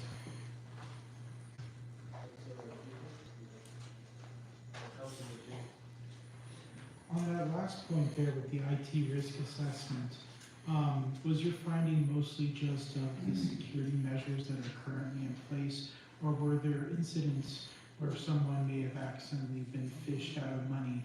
I know that the previous IT director made note at our budget hearing in FY25 some of the significant security threats that are here in the city, and I agree with him on that. So I wanted to know if these findings were because you found incidents where that happened, or you just noticed the same security threats that we did. Well, so again, that is not considered finding of the financial statements, but again, it is happening more and more throughout state and local government. And if you guys are not hacked in any manner, it costs hundreds of thousands, if not $1 million to get your stuff back. And with that type of risk, every time we do an exit conference, issues conference, or presentation, we do just like to bring that up and keep that available to you guys. It is very, very important that IT is top notch. So it's just a general warning rather than something specific to our city. Okay. Thank you, Councilor Wu, for your question concerning this IT situation. This council has heard that warning numerous times. I have been concerned about vulnerability of our accounts and having a third party take take the system over and requiring a ransom to get it back.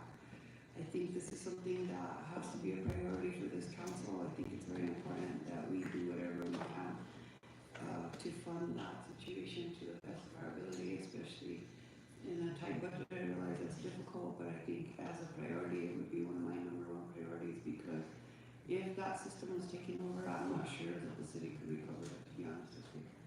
So I think it's very important. I thank you for your efforts in finishing this audit in such a timely manner, starting late, having changeover in the department, different things were happening at the time. You waited on the attorney for the letter to close out. I know that was a little bit stressful. But all in all, I can say is thank you very much for your professionalism, for what you guys do for the city of Espanola. We thank you even for the findings, sir, because without the finding, we're not able to fix what needs to be looked at. So it's very important. I also want to recognize the staff that responded to the findings, and the staff that we currently have right now being proactive in their efforts to make sure that we stay in budget, and working with the departments individually, going out physically to the departments and helping them work through their budget, and everybody staying on budget. I think it's very important that we all continue to work together in the best interest of the fiscal responsibility to the city of Espanola. Mr. Gonzalez, thank you again for all your efforts. Appreciate it. Thank you, Mr. Gonzalez. Thank you. So now public comments. Wait a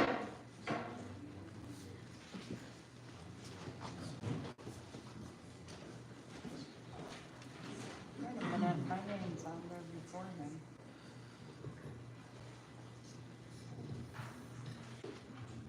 Good evening.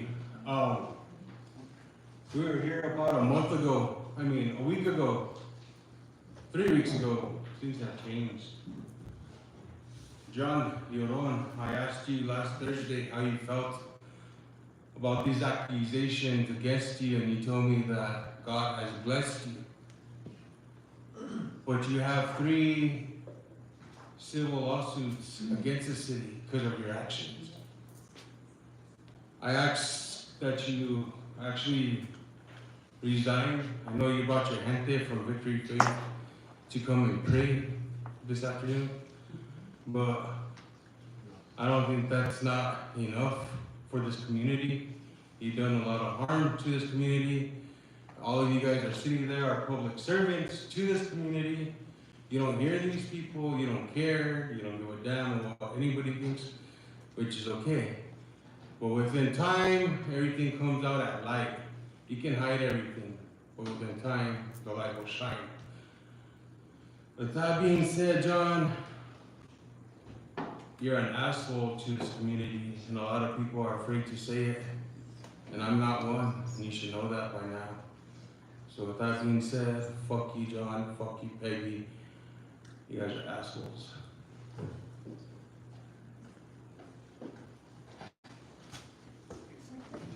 Excuse me, I did sign in. Yes, I did. There was 2 sign-in How sheets. long I can do 2 minutes, I know. There's 2 of I them. never come to this meeting without signing after 4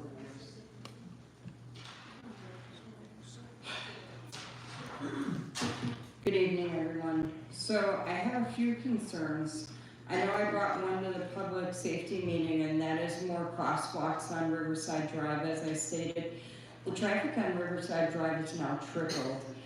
I know a few years ago, we know an incident where somebody was hit by a car.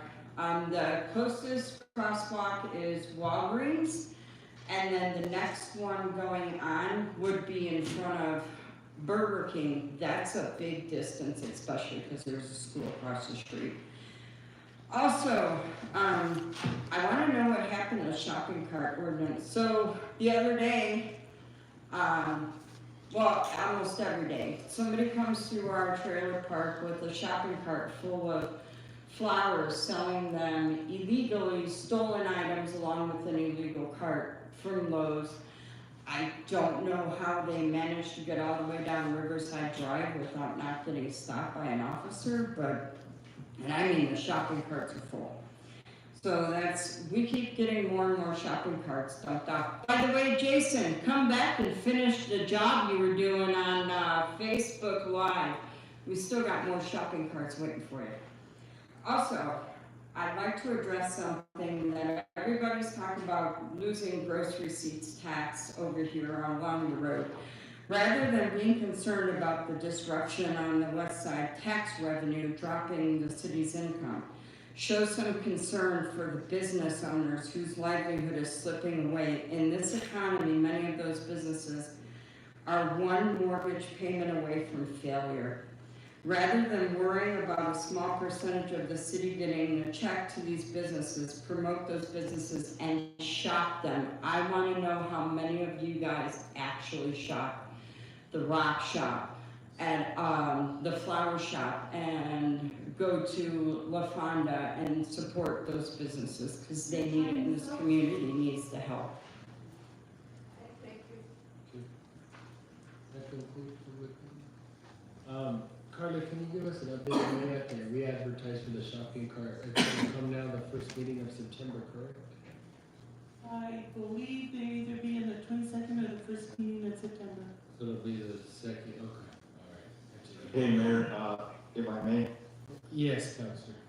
All right, I was told, I forget which meeting it was for, but it should be the next meeting here in August.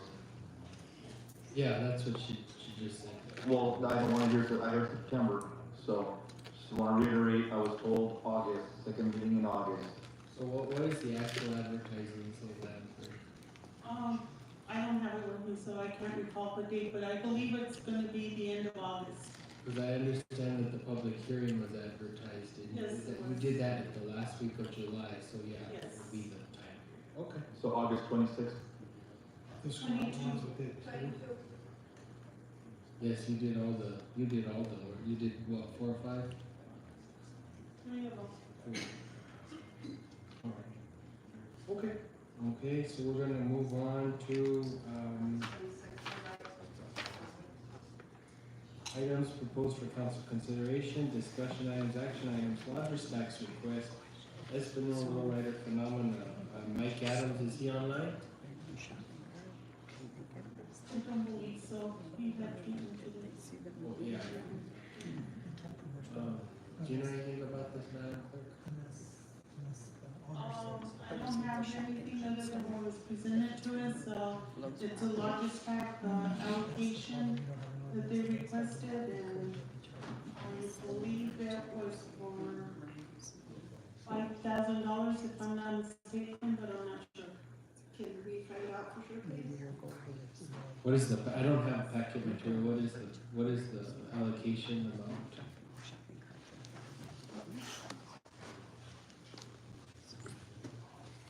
Mayor, maybe it'd be a good idea to table this like we tabled the other one. Motion made by Mayor Pro Tem Peggy C. Motion made by Mayor Pro Tem Peggy C. Martinez, second by Councilor Rodriguez to adopt the allocation. All in favor of the motion? Oh, we have to do roll call. Roll call, Madam Clerk.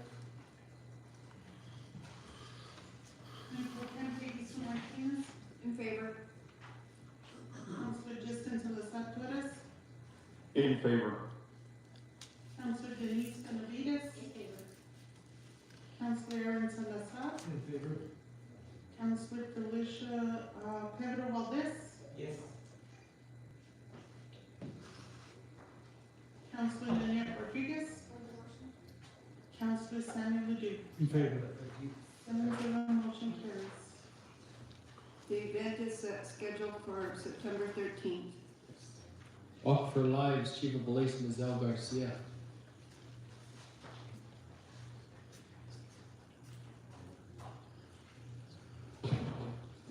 Honorable Mayor, Mayor Pro Tem, esteemed councilors. This was an event that came up during our Public Safety Committee meeting that we held on August 5th. It's an event that's labeled as a Walk for Lives. What this event deals with is it's a walk against fentanyl, to honor those lost, those struggling, to raise awareness, and to unite our community to bring change and hope. what we need to realize, and I believe Councilor Dew alluded to this, is that fentanyl is the #1 cause of death in the United States for 18 to 45-year-olds. That's more than cancer, that's more than heart disease, that's more than gun homicides and auto accidents combined. It actually kills 22 high school students per week throughout the United States. This is an event that we will start at the Convento, and it's going to be on September 20th, and it will be from 9 a.m. to 2 p.m. So it'll start at the Convento, they'll walk across with the help of the police department. We'll escort them across to Hunter. They'll go east on Hunter, they'll turn north on Railroad till they get to Vietnam Veterans Parkway. They'll then walk west. They'll once again cross Paseo del Norte till they get to Coronado, walk south of Coronado, down Bond Street, back to the Convento. There will also be at 11:30, there'll be a set of speakers and resource fair wrapping to go ahead and finish up the event at 2 o'clock. On this day, it won't only be the city of Espanola, but it'll be communities throughout the United States that will also join together in this grassroots response to this scourge that we're all facing throughout our country today. And I think with that being said, we do have a speaker from the event that's online that will be able to follow up with Madam Clerk, it's Mr. Dan is online. Yeah, yes, I am. Is there anything else you'd like to add? No, we're just excited to get involved with the community over there. My wife is from the area, and the place means a lot to her. So, motion to approve. So moved, second. I'm sorry. So this is a co-sponsorship? Yes.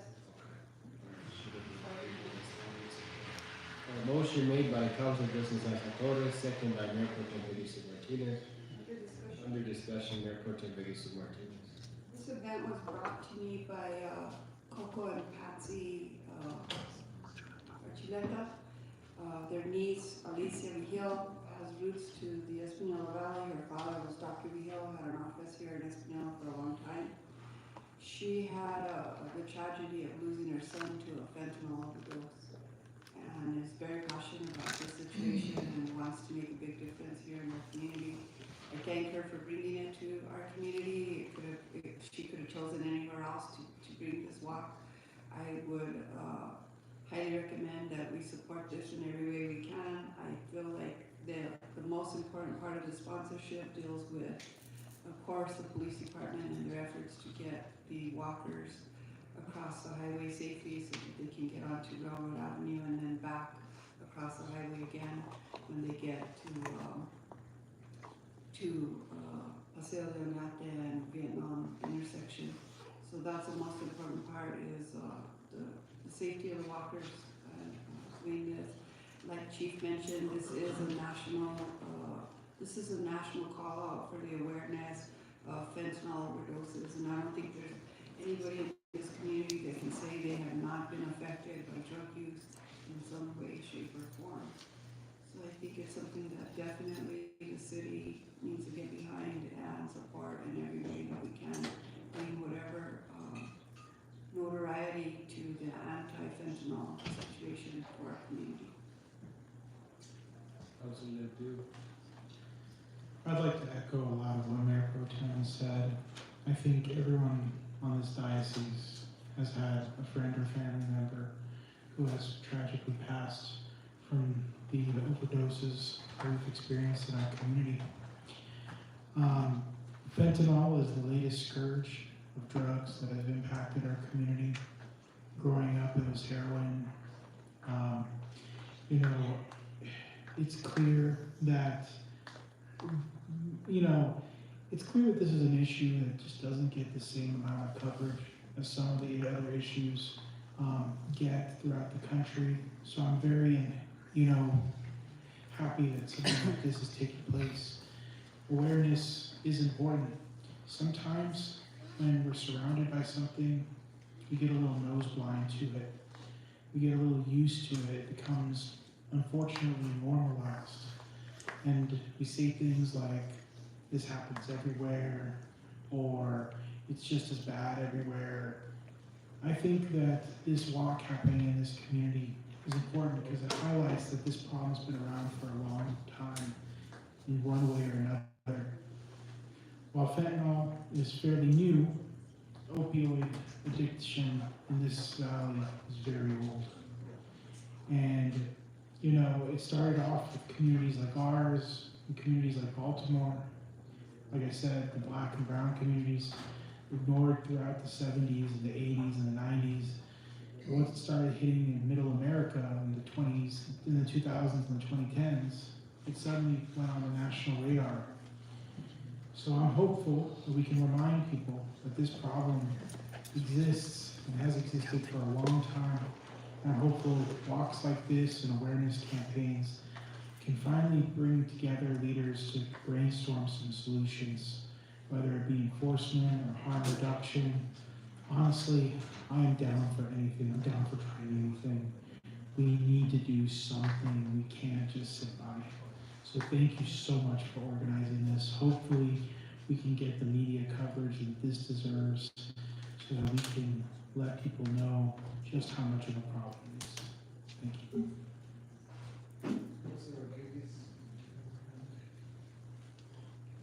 There's no further, there's a motion and a second on the floor. Would the clerk please call the roll? Mayor Pro Tem Peggy Sue Martinez. In favor. Councilor Thank you, Chief.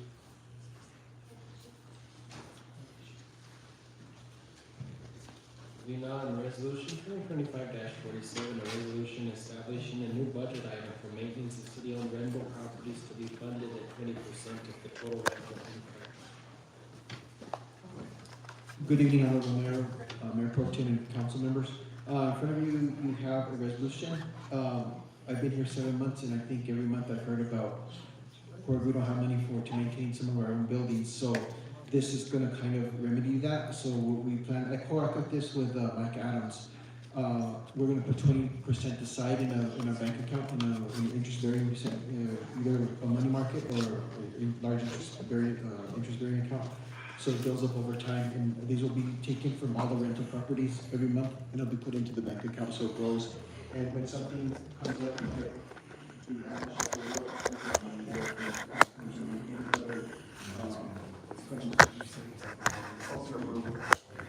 it's going to be as soon as you come